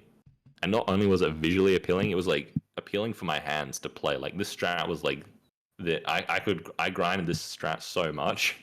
I was doing like 6 hours a day on it, and to hit the whole thing, it's like one in, I think, like 1,000-ish, something like that, all RNG wise, which is, yeah, it's kind of like the limit of what I would go for. But I could still grind it a lot, like 6 hours a day, because it was super fun for me. And I was like, I'm not going to get the record, but because Zalad already had hit it, he had hit it once. He had a 46-48. I knew it could go a bit lower. You could get a 46.25 if you timed like the second to last punch of the fight. The last punch is buffered. The second to last punch you have to delay. But if you delayed, like, you either hit a frame perfectly or you only lost one frame, then you could get a 0.25. And there was a little bit of time earlier on you could lose that. Zalad probably lost, but I found a buffer that removed that. I found like this weird buffer that removed that, so it was just this like, don't lose more than 2 frames and you can beat Zalad. I was like, you get a 46.25, and I grinded it for a month. And I kept getting to the end of the fight, and you need Marcher to do only 3 spins, which is 5 in 16, and I didn't get like this 5 in 16s. It's like just slightly worse than 1 in 3, and I got there like 30 something times, and he just would not do like something ridiculous, and he would not give me 3 spins. And then on the one, he gave me 3 spins, and I hit the punch, hit the end of the fight, and it was tight. And I was like, this could be it, and it was not. It was not an untied world record. It was a 46.48. I tied Zalad, but that was my first like non-trivial punch out speedrun record, I guess. And it was a tie with Zalad. Which is, I was still happy with that. I stopped grinding Macho after that. I was like, there was a tiny bit of time there, but whatever. It's like a 1 in 1,000. I've been grinding this fight for a couple of months, like 6 hours a day. I'm done with them. I'm satisfied. I did eventually. I took a massive break, and I did come back to it like a year later. I was like, I'll go for this. I'll go for the untied. I've mustered up like enough, like I can go for like a massive grind again. I was like, well, I'll grind this fight, and I did it. Months went, like, my luck was as good as last time. As bad as it was last time, rather, and I grinded it. And then on one attempt, because of how Macho works, when he goes for the spin punch, the clock gets rounded to the nearest second. But if you finish phase one fast enough, you can like if you save us like there's like a massive difference between the first frame of a 23 and the last frame of a 22 to where the clock rounding will save you an entire second. And I didn't even know a 22 was really possible. But on one attempt, I was getting so like confident with the strategy, like when it happened, the phase one strategy, that I was like just cutting it tighter and tighter and tighter. And on one attempt, I got a 22-second phase one, which is might have only been a handful of faster frames than Zalad's, but it was enough for it to save an entire second on the fight. And I was like, I can get a 45 now. And that was massive. But I was like, how many more off? Like, there's more RNG after that. It's like, how often can I get this 22 phase one? And it wouldn't happen. It wouldn't happen very often.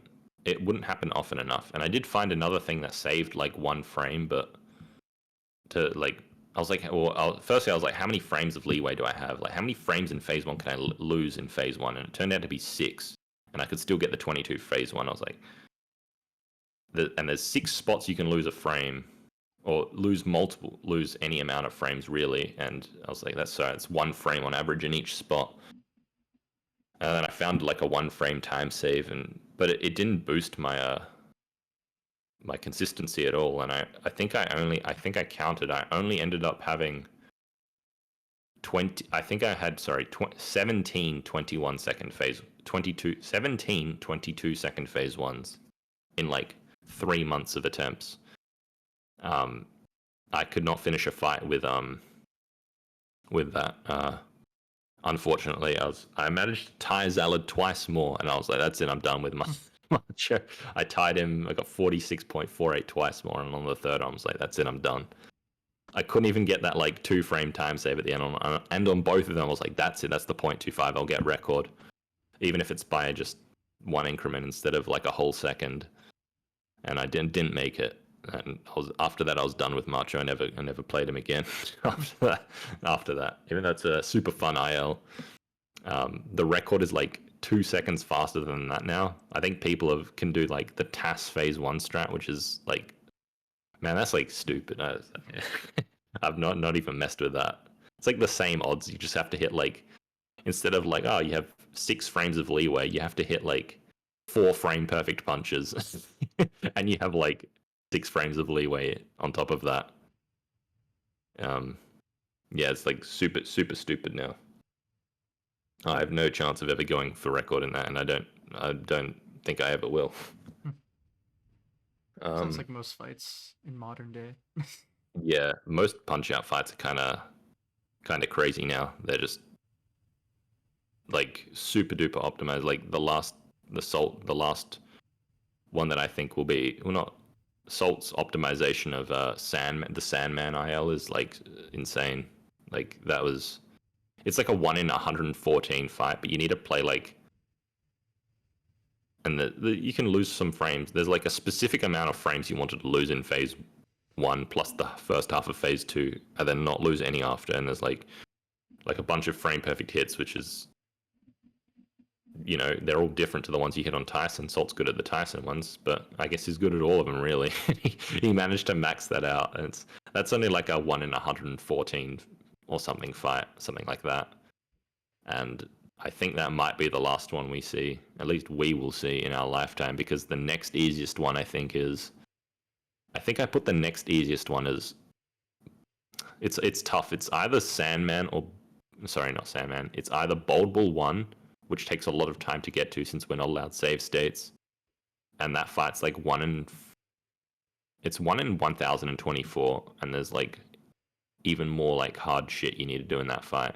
Or it's Macho Man, which is about 1 in 4,000. And there's even, but you can refight that. You can retry that fight over and over because there's a password to get to the fight. But there's even like stupider hard stuff in that. Like, I don't think anyone's gonna, and no one is like sane enough to try those fights out.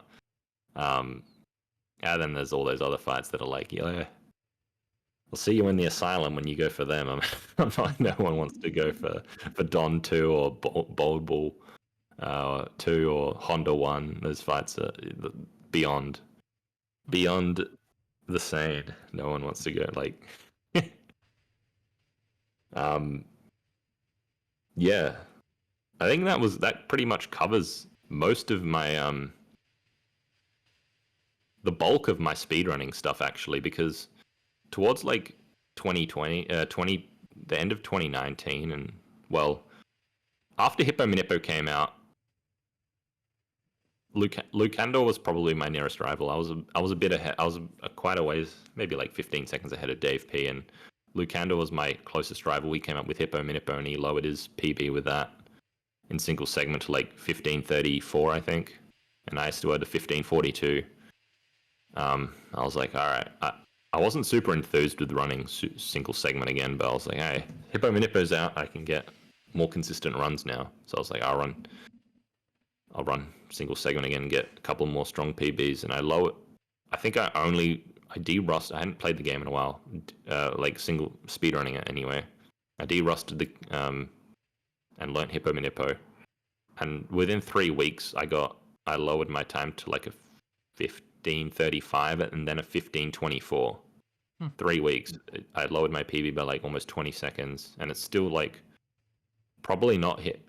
My limit's probably like 15:10 with like, well, let's say my limit's probably like mid 15 like 1x with the strats back then and the ones I was willing to go for. I could probably take off another 10 seconds like reasonably without like putting a huge extra amount of effort in. But that was it for my speedrunning Mike Tyson's Punch Out. I was pretty much done with the game. After sub 16, I just like that was my original goal, and once I'd beaten that goal, I didn't have any motivation to play it anymore. I mostly focused on on high score stuff. I don't know why I was more drawn to high score than a speed run.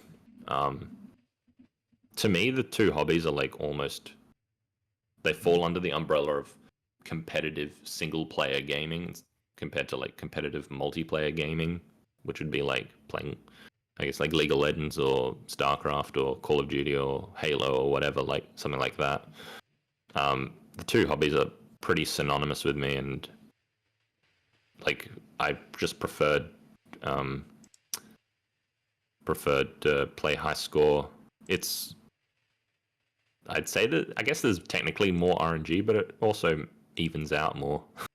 Like I don't think most of the high score fights, like I don't even go for the best RNG. I just go for like good enough and then execute well. Like there's an execution component, there's a decision making component, which I found I like the decision making component. It's pretty unique to high score. You gotta take what you can get, but also it's like impossible to route everything because there's so much that can happen. So there's an improvisation factor, and that typically doesn't come up in speedruns. And I think I really enjoyed that factor the most, was the improvisation factor. You kind of got to route on the fly. You kind of like not even watching the fight happen. You're looking at the clock because you need stuff to happen at a certain time, and you're looking at your hearts because you don't want to go pink unexpectedly, and you're looking at your stars. So you're like just looking at the HUD most of the time, and then the fight's happening in like your peripheral vision. So I found that more appealing in at least some sense. So I was able to grind a lot of the high score records to at least very high standards, and I had the records for a long time, all of them for a long time, until maybe like a month or two ago. I've had 2 of them have been beaten by 10 points each by the same guy. Like he beat them by the smallest of margins, which is very impressive. Like still, like to get from where he was, which is basically, I think he had not really played much Punch Out, to beating a couple of the records like that as quickly as he did. That was pretty impressive to me. Don't worry, I might have a few tricks to edge them out if I come back. But yeah, there's some good times. I was happy to get at least some people to play some high score Punch Out. They said they enjoyed it. There's aspects of it that they at least enjoy. I couldn't really get Salt to play it. I was like, I was like, Salt, you should play it. I want to lose my records. And then he's just like, nah, you can keep them. Thankfully. Yeah, I suppose by 2021, I kind of was like not in speedrunning anymore. I kind of had like a full time. I was a casual employee, but I was working like full time hours, and I was like, I'll do one more run. I was like, how do I? The Australian Speedrun Marathon was coming around again. I hadn't been for like a few years since the 2018 blindfolded run, so 3 years. I was like, I'll do something for 2021, and they had it online instead of in person because of COVID. So I was like, all right, what do I do? How do I top blindfolded? I was like, Sinister and Zala did the 2-player blindfolded one control. So at a AGDQ 2020, that's probably my third favorite run. I was there live. You were there live? I was there live. Wow, nice. How was the atmosphere in there when they did that, or It was or even other runs? packed and at the end very loud. That's very, yeah. Like it here, I watched it live on like from home, but it sounded like it's the massive pop off. Mm-hmm. It's the punch outs, the punch out blindfold stuff at GDQ seems to like People love it keeps rising in terms of like how insane it can get. But it hasn't. It's kind of slowed down. It's like how much more insane can we make it? Can we do like what if we had like 8 people and 8 people all had the different buttons on like a DDR pad and we all did it blindfolded like all together? Like is that the stage it's gonna have to get to, where it's like every player gets one button, like 8 player, 1 controller? I remember Salt had an idea. He's like, I want to bring one person from the crowd that's never played it and do a 2-player, 1 controller run with them.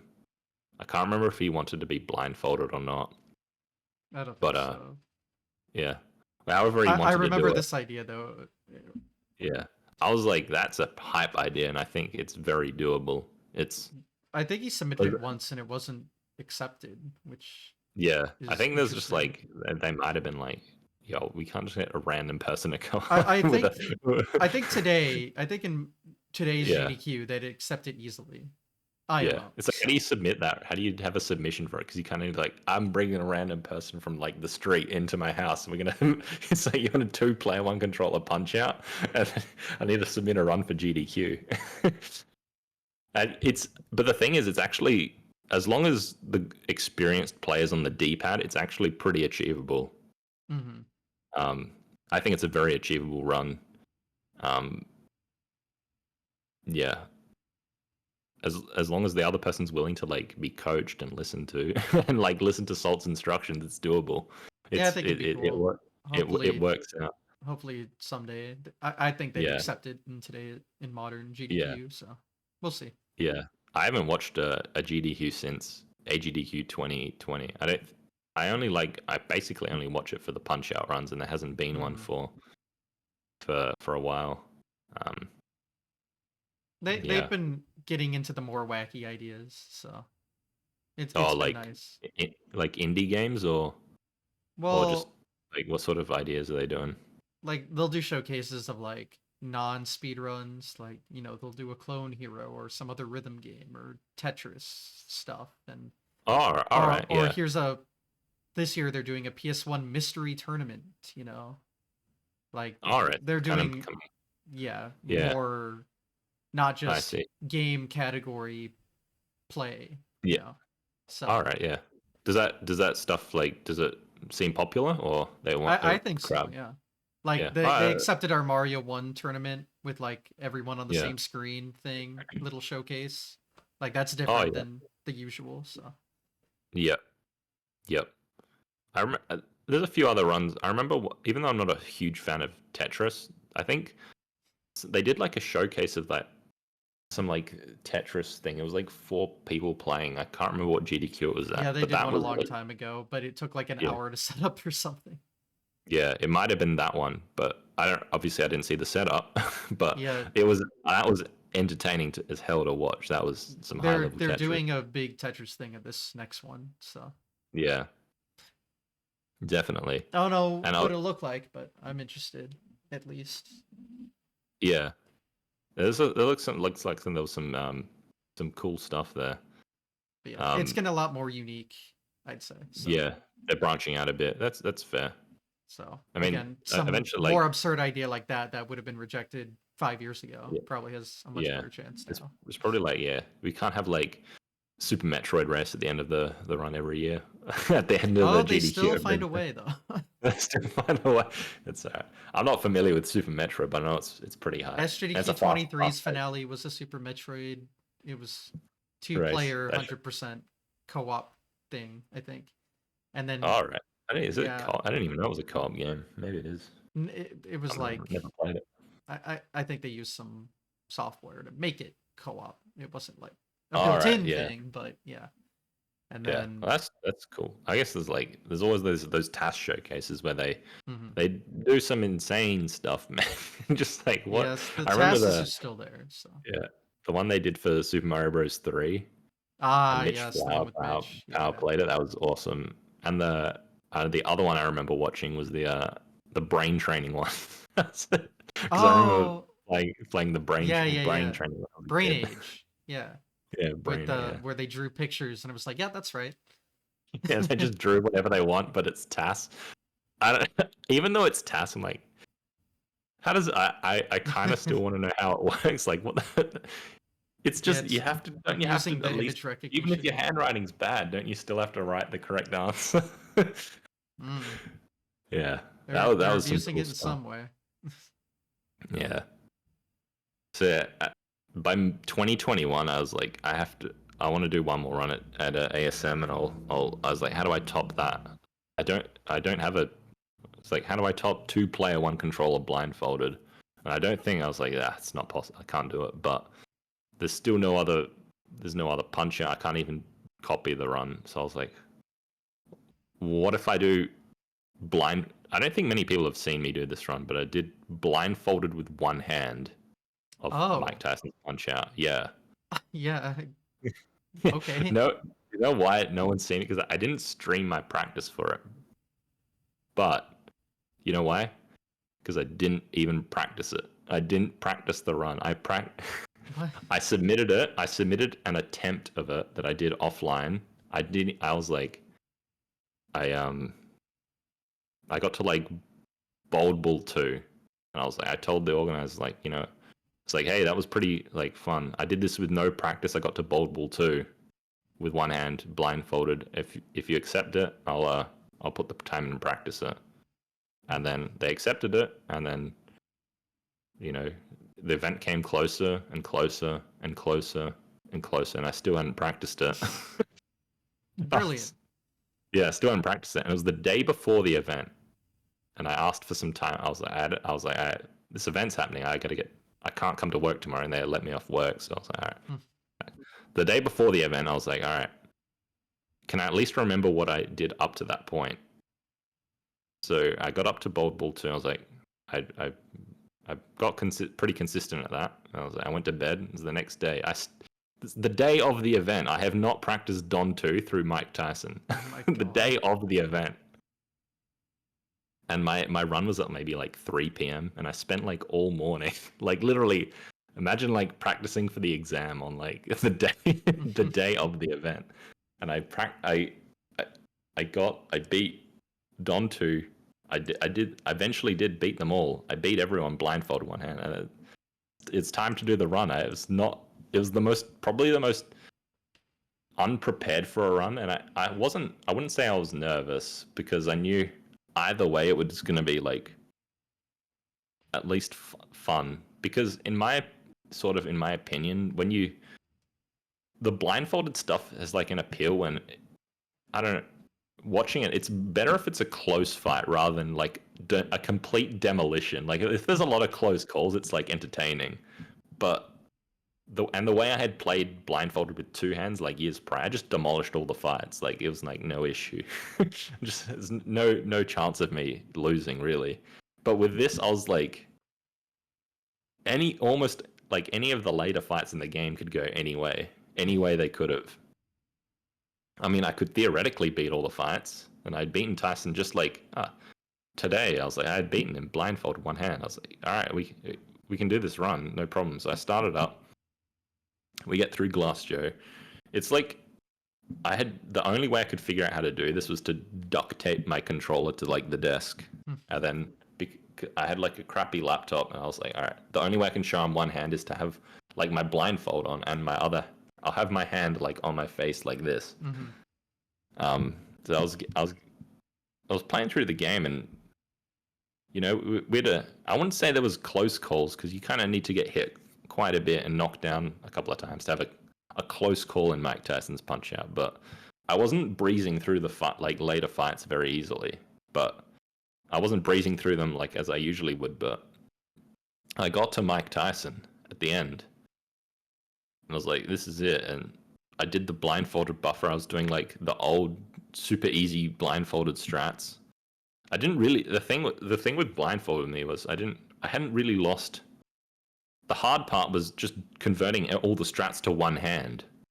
I hadn't really like forgotten how to do anything really. I think it was the only fight I'd really forgotten was Bold Bull 2 because the strats kind of a bit more intricate.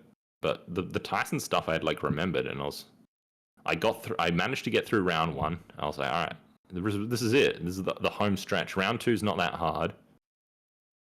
Just got to execute, and that's it. And then I get my first knockdown, and then I dodged one of Tyson's punches, and I went to stun him on the hook and go for a star punch. It does like 20? The stun does 2 damage. The star punch does 23 for a total of 25. And I dodged his punch, and I go for my face punch, and I get a star, and that means I hit a frame perfect punch. And I'm like, all right. I was like, oh crap. That's and I go for, because I'm like expecting to throw a star punch after that. I go for this. I was like, I had to quickly like lift my hand off the start, so I didn't throw the star punch by accident because he's not stunned. I just got the star, and then I was like, all right. I quickly like regathered my hand and dodged the next hook and try again. I was go for the stun and star punch, and I get another star. I get a second star. I hit the frame perfect punch a second time in a row. I was like, oh. I somehow regather my hand again. Like it's another difficult part is like keeping your hand in the same position. So my fingers are all on the controller, and I'd not obviously not practiced this enough. And Tyson goes for the third hook in his pattern. This is the last. There's like a small chance he'll go for another trio of hooks, but it's rare. But this is the last hook in his pattern. Now I have to deal with a random delay which I've never practiced. The strat was after the third hook is waste your hearts and then go and force a consistent pattern. I go for I was like the third hook. This is the like last chance. I go for the dodge and I try to stun and star punch, and I get a third star. I hit 3 frame perfect punches in a row that I was not supposed to hit, and I was completely like I like stuttered, and I was like, oh crap! I didn't nothing of what I wanted to happen. I delayed a bit and try to start wasting my hearts, and then I don't have enough time to do it because I wasted a bit of time, and then I waste like 5 out of my 8 hearts. Then Tyson clocks me with an uppercut, and I get destroyed the rest of the fight. I don't have enough stars to last the rest of the fight, and I go to round 3. And I'm just like, I'm not trying round 3 blindfolded one hand. I've never even done blindfolded 2-hand round 3. Let's just say that. I just reset, put the Tyson code in, and I do it second try. Did you explain what happened during it? Because that's yeah. funny. I was just like, I don't think that like at the time I didn't say anything. I was like so focused. I was trying to like regather after each frame perfect hit, but I was like, after I got hit, I was just like, oh my god, I just hit 3 frame perfect punches in a row that I'm not supposed to hit. and that was it. I was just like smiling and laughing that that's actually how this run is going to die, because I got hit, lost all my. I ended up losing all the stars when you get knocked down, and then that's it. And by the time I got knocked down, and then everything was out of sync, and I wasn't able to. I couldn't. I was like, I'm not supposed to get knocked down. I don't know how many hearts. I can't remember how many hearts you get up with. I'd not practiced getting knocked. Obviously, I was way under practice. Not practiced how many hearts I get up with Um, yeah. So ended up surviving until round 3, but I was just like, well, this is just the end. I'm not. There's no way I can do round 3 blindfolded one hand. So I just reset there and then put the code in blindfolded. Did it. I did the second attempt with one hand. That was nothing went wrong the second. I don't think much went wrong the second time. I was still way under estimate. Mm-hmm. See, I think I put 45 minutes again. I was just in case something horrendous happens, but yeah, nothing did the second time. Yeah, and that was kind of my last ever speedrun. I haven't done a speedrun since that one. I know you did like kind of a retirement-esque video. Yeah, I did that. Just walked around my neighborhood for a bit. I didn't really know where I was gonna take my life. Really, I was like, what the hell am I doing? Just playing video games, really, not accomplishing much. I'm not making any money from just being a Twitch streamer. I think I got affiliated, a Twitch affiliate pretty quick. I don't know I can't remember the exact what you needed back then. It's I think it was like 3 average and like 50 followers. yeah. I think it might have been the same. It's like not much, not nowhere near as much compared to partner. Like Oh partner's no. actually like Twitch affiliate is like nothing. Yeah. It's not like any sort of really like big boundary. I suppose I got average 3 viewers and 50 followers pretty quick. I guess at least being decent at the video game is or let's I wouldn't say decent. Let's say like speedrunners are usually pretty good at the video game they play. That you can get affiliated pretty quick with that. But partner is something, I probably did aspire to be that a little bit at the start, but I was like, man, I got no charisma or anything like that, and I probably still don't now. But there's no way. There's people aren't actually interested in like you have to be more entertaining rather than just being good at the video game. And sometimes being good at the video game is entertainment enough, but at least that wasn't for me. So I was like, man, what the hell? I'm not gonna be able to just stream full time. But I think at that point, that was probably when I brought the idea of summoning Salt doing Spyro 2 again. He's like, man, you should doing the world record progression for that video. And I eventually, he told me to do it for Spyro 2. So I was like, yeah, all right, I'll do it. I don't know anything about video editing, or I knew very little.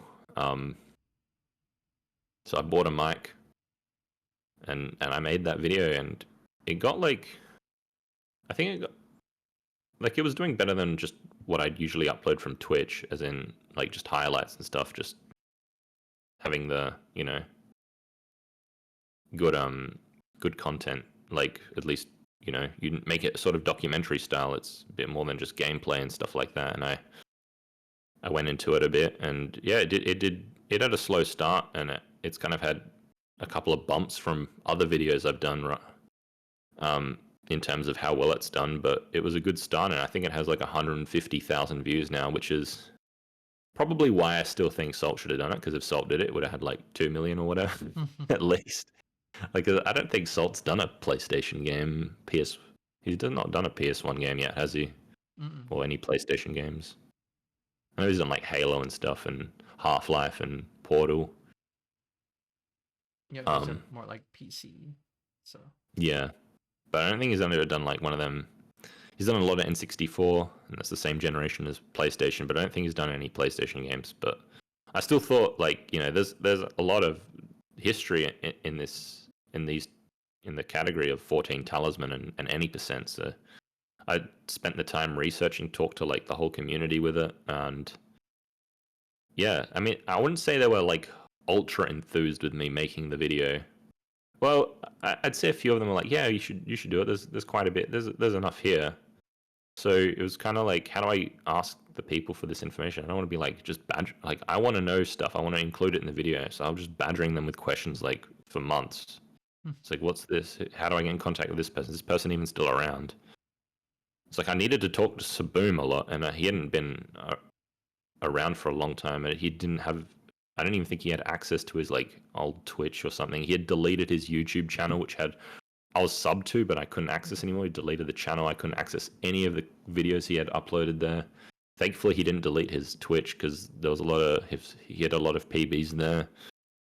And eventually, I got the video put together, and it did pretty well. I was happy with that. I was like, all right, well, what now? I basically monetized my YouTube channel from that video alone. Like that one video got, I think you need 1,000 subs on YouTube and 4,000 hours watch time. Yep. And I got my like channel basically monetized from that one video by itself. So I was like, I got it monetized, and then I redid the tasks of how many punches does it take to beat Mike Tyson's Punch Out, and that video did even better. That got like, I think it has like 600 or nearly 700,000 views now. That was really good. And then I did the one on the TAS speedrun of like, why is the TAS of Mike Tyson's Punch Out impossible? Like, why would it never happen? And I went through all the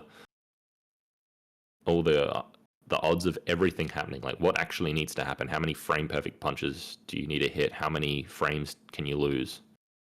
And that's been my best video so far. I think it has like 1.1 million views, and it's like one of my longest. It's done very well, that video. Very happy with that one. I sort of planned my next video, which I haven't started yet, and I don't know when I will start, is sort of that style of video, but for the high score run, because that's when you do TAS high score, man. There's I don't know. You've seen the video GDS, and I think you talked about it with someone else a bit, maybe Noel, and the TAS speedrun one. What aspect of it did you find like the most intriguing or entertaining or grabbing? The TAS. Okay. Yeah, Just like single segment MTPO, essentially. Yeah. I mean, it's interesting the odds needed. I didn't realize like just how insane some of them were. Yeah.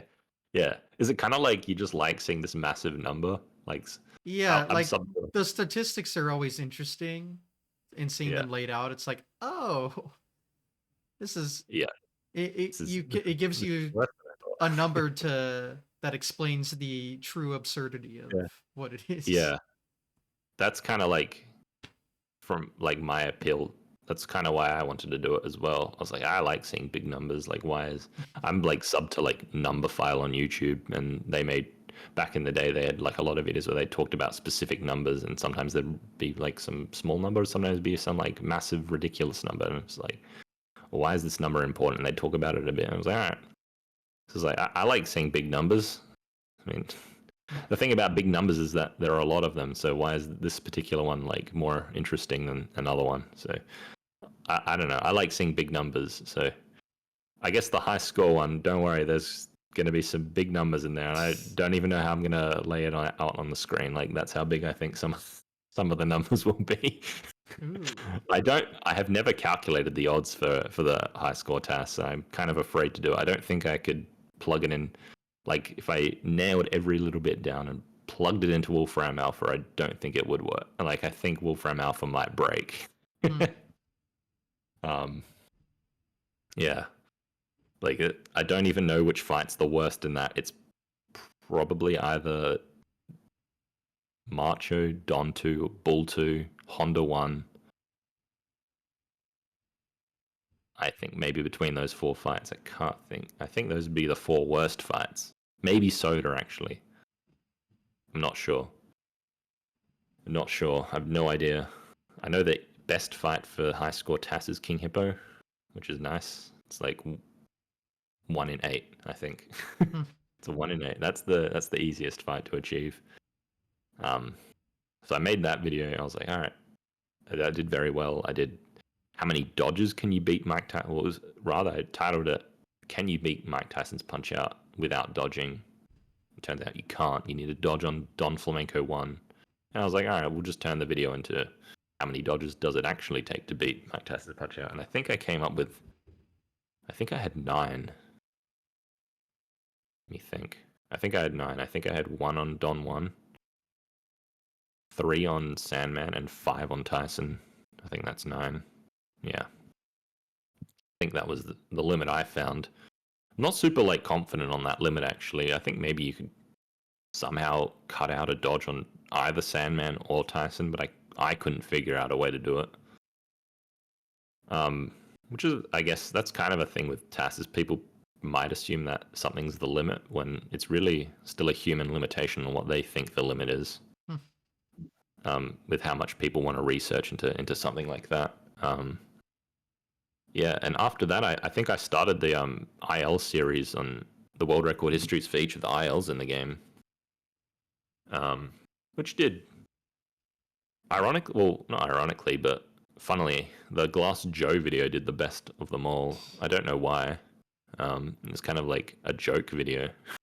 I don't know what I think my theory is why it did so well is because like my previous like 4 videos did so well that the YouTube algorithm was just like super recommending my channel a lot. And then this Glass Joe video, which is kind of sort of like a half joke video, comes out and it does well, but it's like people aren't that interested in it. And after that, it's kind of slowed down since then.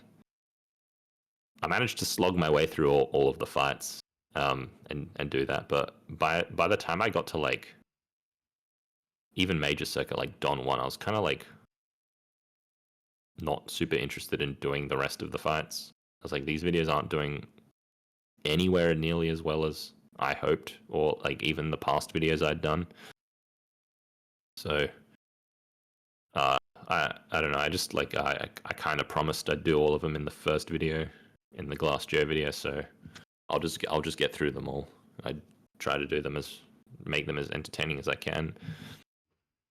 I've said I wasn't super passionate about making them to like people like Dave P, but Dave's like, nah, you sound like you're like really emphasizing your voice. I'm like, I know. I'm doing it for YouTube. I'm putting the voice on. I'm not actually like enjoying it as much as I might make it out to be. So yeah, I did all them. I made another video on Medieval, which is another PlayStation 1 game that I'd played as a kid.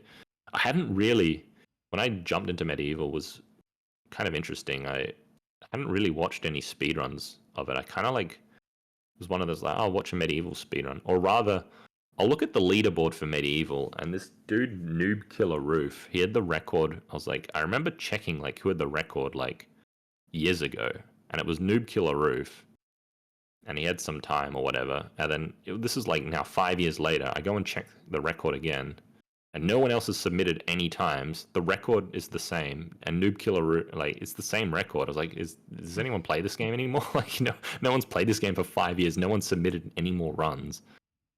It's like, is there people that play it? And there was a Discord for it, and I found it, and I was asking, I was like, hey, can I? It was sort of starting to pick up again, like right when I was gonna make the video, and I did it, and I was like, I watched a few runs, and I was like, hey, there's actually like a lot of tricks in this game. There's crazy tricks. There's like a level loop. You just like you jump through the floor and then appear at the ceiling, like essentially like a screen wrap, like you would see in an NES game. And that can be used on like half the levels in it. It's like, but it's not as similar as like a screen wrap. You gotta because it's a 3D game. You kind of want to get from point A to point B, and to do that as fast as you want, it's like in theory, it's like a straight line. But they explained to me there's like, because you're out of bounds and the game's camera works this way, the camera is actually like doing crazy shit, and you can't see what it's doing because everything else is black. You can't even see your own character, and so you kind of like have this intricate like change your movements like blindly as you're in the void falling, and you kind of like zigzag your way towards where you need to go. I think that's how it works. There's like a half loop where you kind of don't screen, like you get to the bottom, and then you get like, yeah, it's like a zip down to like the ground level again. I don't know how that works. It's like half the time of a loop, and that's sort of how, I guess, that no one knows really how it works as far as I know. There's like crazy tricks to despawn half the enemies in like the boss level. In the final boss, there's there's just something on every level in that game. There's clips like all over the place, just a whole bunch of, and there's just like other janky tricks. You like kind of die, and then instead of being resurrected, you activate an item while you're dead, and then you regain control while you're dead, and you can just float your corpse to like the end of the level. It's just like what's going on in this game. There was some good stuff there.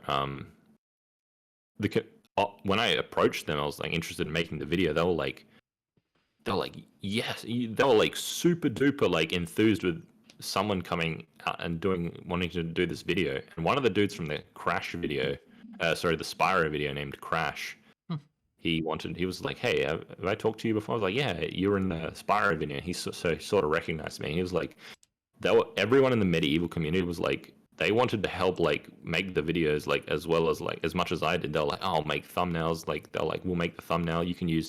I'll make music for the video. So one of the runners like makes his like remixes of the tracks. He was like, yeah, you can use it. They were like super involved in it. No, I guess it made like a bit less work for me, but hey, it all worked out, and I was very, very happy with the final product, I think, and very grateful that someone made it. I was like, hey, the Spyro video did pretty well. The medieval video did even better, and the medieval video gave the Spyro video even more views. Maybe like this PS1 speedrunning thing, like doing documentaries, like Salt's not doing PS1 games, I'll do PS1 games. So I kind of started a third video, and that community wasn't so like interested in the idea that I had. I was like, hey, I want to do a video on this category. They were kind of just like, not really like super helpful with it. I was like, I did some like more research independently. I was like, or maybe in my mind, I was like, you know what, there actually isn't, like for the length of the category, there isn't actually that.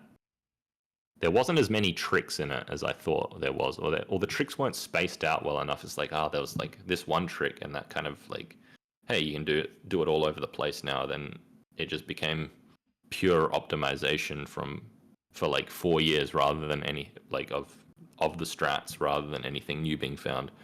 I think, at least from my point of view, when I make my videos, I like there to be a lot of like tricks, even if they just save like a little bit of time here and there. Like that would be tricks, as in like they would be considered not allowed in a glitchless speedrun. Because I don't mind glitchless speedruns. They are what they are, but I think sometimes like the glitches that you see are what make like the game as crazy and entertaining as possible. Like it's part of what makes it like appealing to watch, I think. Sometimes more than a regular glitchless run. Yeah, so I kind of made that video. I started making that video, and the first runner I wanted to talk to is like, yeah, I'll get back to you. I'm on holiday. And he's like, I'll get back to you in a week. I'm like, all right.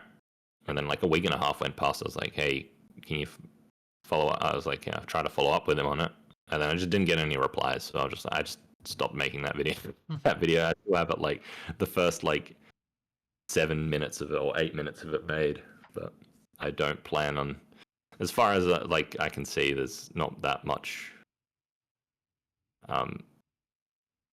There's not that many tricks and stuff that I can really implement. Like there's not enough tricks for like the length of the category. I think it's not as entertaining enough. I don't know. It might work. Maybe you can always dress it up with the way you present with how you write your script, rather, to make it entertaining in a sense. But yeah, I have not been that enthused with making that video lately, and I made a couple of other videos. I made a Gran Turismo 4 one. I made a couple of Gran Turismo 4 ones. It's just another game I played during my childhood. And I made a video about a cheater in Mike Tyson's Punch-Out, and I never uploaded that one. Oh, okay. Yeah, there was like a pretty infamous cheater, like back in like from like 2010 to like 2015, and yeah, I mean, I think I didn't make the video that well, and there was I could probably make it a bit better, but because there isn't like any videos of what he put out, because he deletes and re-uploads videos all the time. It's like some I don't even know if you know the dude I have who no I'm talking idea. So about. That's fair enough. But yeah, like Zalad and Sinister were like, yeah, don't recommend you make a video on this dude because he's known to threaten people and stuff like that. oh, And I'm fun. like, I'm not like afraid of that. I just like, Don't yeah, worry, I heard there's another Australian speedrun YouTuber that usually covers that does cheating that. Yeah, exposés, that's so that's fair could enough. always Yeah, be maybe leave it to him. But yeah, that's true. Yeah, was it Carl Jobs yeah. watch his videos? Yeah, they're pretty entertaining. Um, yeah, the Mike Tyson's Punch Out one's like interesting as well. It's I think this is when I don't know who the dude who owns Twin Galaxies now is, but it's like right after he had obtained Twin Galaxies. It was like the first and then they like redid their whole like verification system. This is like the first the first like big case, like the Mike Tyson's Punch Out one was the Really? first like big case. Yeah, Hmm. I remember Zalad was like, "You shouldn't upload this video, but also here's all this information you're asking about, like exactly if you did want to make the video." He's You like, just gave shouldn't, me. but Yeah, but yeah. It's just like it's entertaining because it's like this is a crazy. It's a pretty crazy story, and I don't think I could dress it up like well enough, but I yeah, am a just sucker for them. They are usually pretty entertaining. Even though yeah. I'm kind of against the idea of it, like it's like a guilty pleasure, I guess. Yeah, it is sort of. Yeah, it is a That's guilty it's the best pleasure. way to put it. Yeah, yeah. There's like, I think the funniest thing about that case was like, aside from the dude cheating, he also like photoshopped himself like with a lottery that like won $1 million when it wasn't $1 million. Like, and just like why? He's just like for like no point other than to like just rub it in other people's faces, even though it was photoshopped or whatever. All right, sure. Yeah, just is the most ridiculous thing ever. Well, if it ever Um, does come out, yeah, I'd probably have to remake. I'll remake the video, but I also think I'd like deleted all the files that I'd used to make the video. So uh, it's just sifting. I have to sift through like old message boards forever, and it's just like a nightmare. I Mhm. might just release the video. Like I have it up. It's uploaded on YouTube. It's just unlisted. I Oh, think okay. I think I sent it only to Salt. Yeah. And he just like he just like said lol and that was it. Yeah. Okay. It's like The it's only like not super feedback you well. need, really. Yeah, yeah. I think I only sent it to Salt. I think it only has 2 views or something like that. Yeah. And that's basically my history with like speedrunning. Um I don't really have any plans to get back into it anytime soon. If anything, I'd probably do more punch out high score stuff. Yeah. But the YouTube's always there, so. Yeah, the YouTube's always there. I haven't done anything for a while on there. I've been kind of not so interested in it lately, but um, yeah, there's always that stuff that I can do as well. I don't mind when I'm in the mood for it. I can making like documentary style videos is it's good. It's a lot of work to do by yourself, but it's good. Mhm. Yeah. I guess is there anything you wanted to ask me? I I just mean, I talked for think like 3.5 hours straight. yeah, no, this has been a lengthy boy Yeah, compared to average, so. I know. I was like, I I think only speed. you've covered pretty much everything I could have ever have thought to ask, so. Yeah, and I just talked and talked and talked and talked. I was like, I only speedran for like 5 years, really. It's like, and then I had done a bit of YouTube stuff, really. Yeah, that's all. Yeah, Well, I mean, I think I think we're good, honestly. I really can't think of anything that wasn't covered. Sounds like you got pretty thorough in everything, so I doubt you missed anything important. yeah. I mean, So, I made a 144 firework task as well. Like, if you want to see that, oh, it's like not very interesting. good. Yeah, I saw that like last night. I was like, oh yeah, I remember I made that. Hmm. Yeah, Wasn't it it's you that yeah. was thinking about like if you could collect all poison mushrooms in 2J levels, and I like set Yeah, it that was like me doing me it and in yeah, 8-2 it or was like something? 82 and I. in like a hotel room at ASM were like trying to make an all poisons mushroom tass, but he was running like an emulator on Linux, and you couldn't like do for some reason you couldn't like do like individual inputs like at a time. Like you had to play in real time and then save state it. And I sucked at Mario. Like I sucked more than he. I was like not as good as he was. So he'd do all like I just like come up with ideas with him, and he'd do the gameplay. And I think we made the task and like a quarter way through. We're like, let's look at the end levels. Are these even possible? And I think like is it 8-3 or D3 has like 4 poison mushrooms in a row. It's like, well, this is not possible. I It's think it like was A2, but I did it. yeah, maybe it was one of those the late levels. It's like there's if you're trying to get all the poison mushrooms, you can't like you don't have enough hit points to collect them all essentially in a without dying. So we just like stopped it. Well, if it was A2, I sent you me doing it RTA. So that's all I'm saying. Oh yeah, I do. I think I do remember now that you bring that up. I think you did Because you, you could abuse. I got the mushroom to stay on boost screen damage. long enough. You had to enter power it up, and then you take intentional Yeah, damage a couple times, but lure a mushroom, and then you can use the iframes to get one. yeah, you can. Yeah, maybe. Yeah, I think that was you could do it that way. Yeah. Now that I mean, maybe I'll do that test. It's like just I don't know how I could make that into documentary. Just uploading a random test doesn't get doesn't get many views. You could Yeah, probably spin a algorithmic twist on that idea, I guess. yeah. How stupid is it to get all the How poison mushrooms? stupid is to get all in? How stupid of an idea is it to get all the poison mushrooms in SMB2J? mm-hmm. Yeah, that's it. I don't think I'm sort of interested in like weird categories like that. It's like I'd want to see like a human actually run that, like like people actually run it. I I came mean, up with I've like done all really the stupid SMB1 ones that are kind of like that. Like all the I've done meme all one-up categories. mushrooms, all power. I have the record in all one-up mushrooms and all power-ups. Very Oh no, important, prestigious categories of the game. those in the in the category Yeah, extensions. they're in the meme Yeah, boards, you of should do course.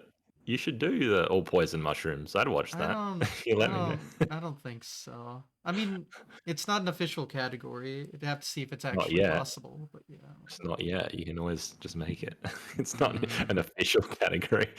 It's not even an unofficial category. It's just yeah, nothing. It's nothing yet. we'll see about that. But I don't know. Yeah, I'd watch someone run all poison mushrooms, even if it was on All Stars. I'd watch that. Hmm. Like Fuck all start now. that was 82 in Maya's idea. Oh, I don't know. Maybe I'll look into it, but Yeah, I that'd don't be know cool. about that. Well, That was cool. Cool. anyway, Thanks for having me on, man. yeah, no problem. We talk for now 3.5 hours. Yeah, average Sunday. Uh, Yeah. I'm used to it. Um, well, I'd say you can self promote, but I guess really you only do YouTube right now, right? So Yeah, basically, I haven't done anything on Twitch for a couple of years. I think the last thing I did was a I'll shout very out the small. Twitch, even though it's kind of Yeah, dormant at the moment. But yeah, who yeah, knows? dormant, yeah. Yeah, If I okay. do, you'd probably if I do come back, I'll probably be doing Punch Out high score stuff, and my YouTube short. There's a few, maybe like 20, 25 documentary sort of style videos. I think on mostly Punch Out, but there's a few other games there. And more And there's a whole coming bunch of eventually. other sort of old content. Hmm. So yeah, check it out if you're interested. Spyro, Medieval, bunch of Punch Out, some Gran Turismo 4. I think that's basically everything. Well, GG. We've reached the conclusion. GG. And about time, too.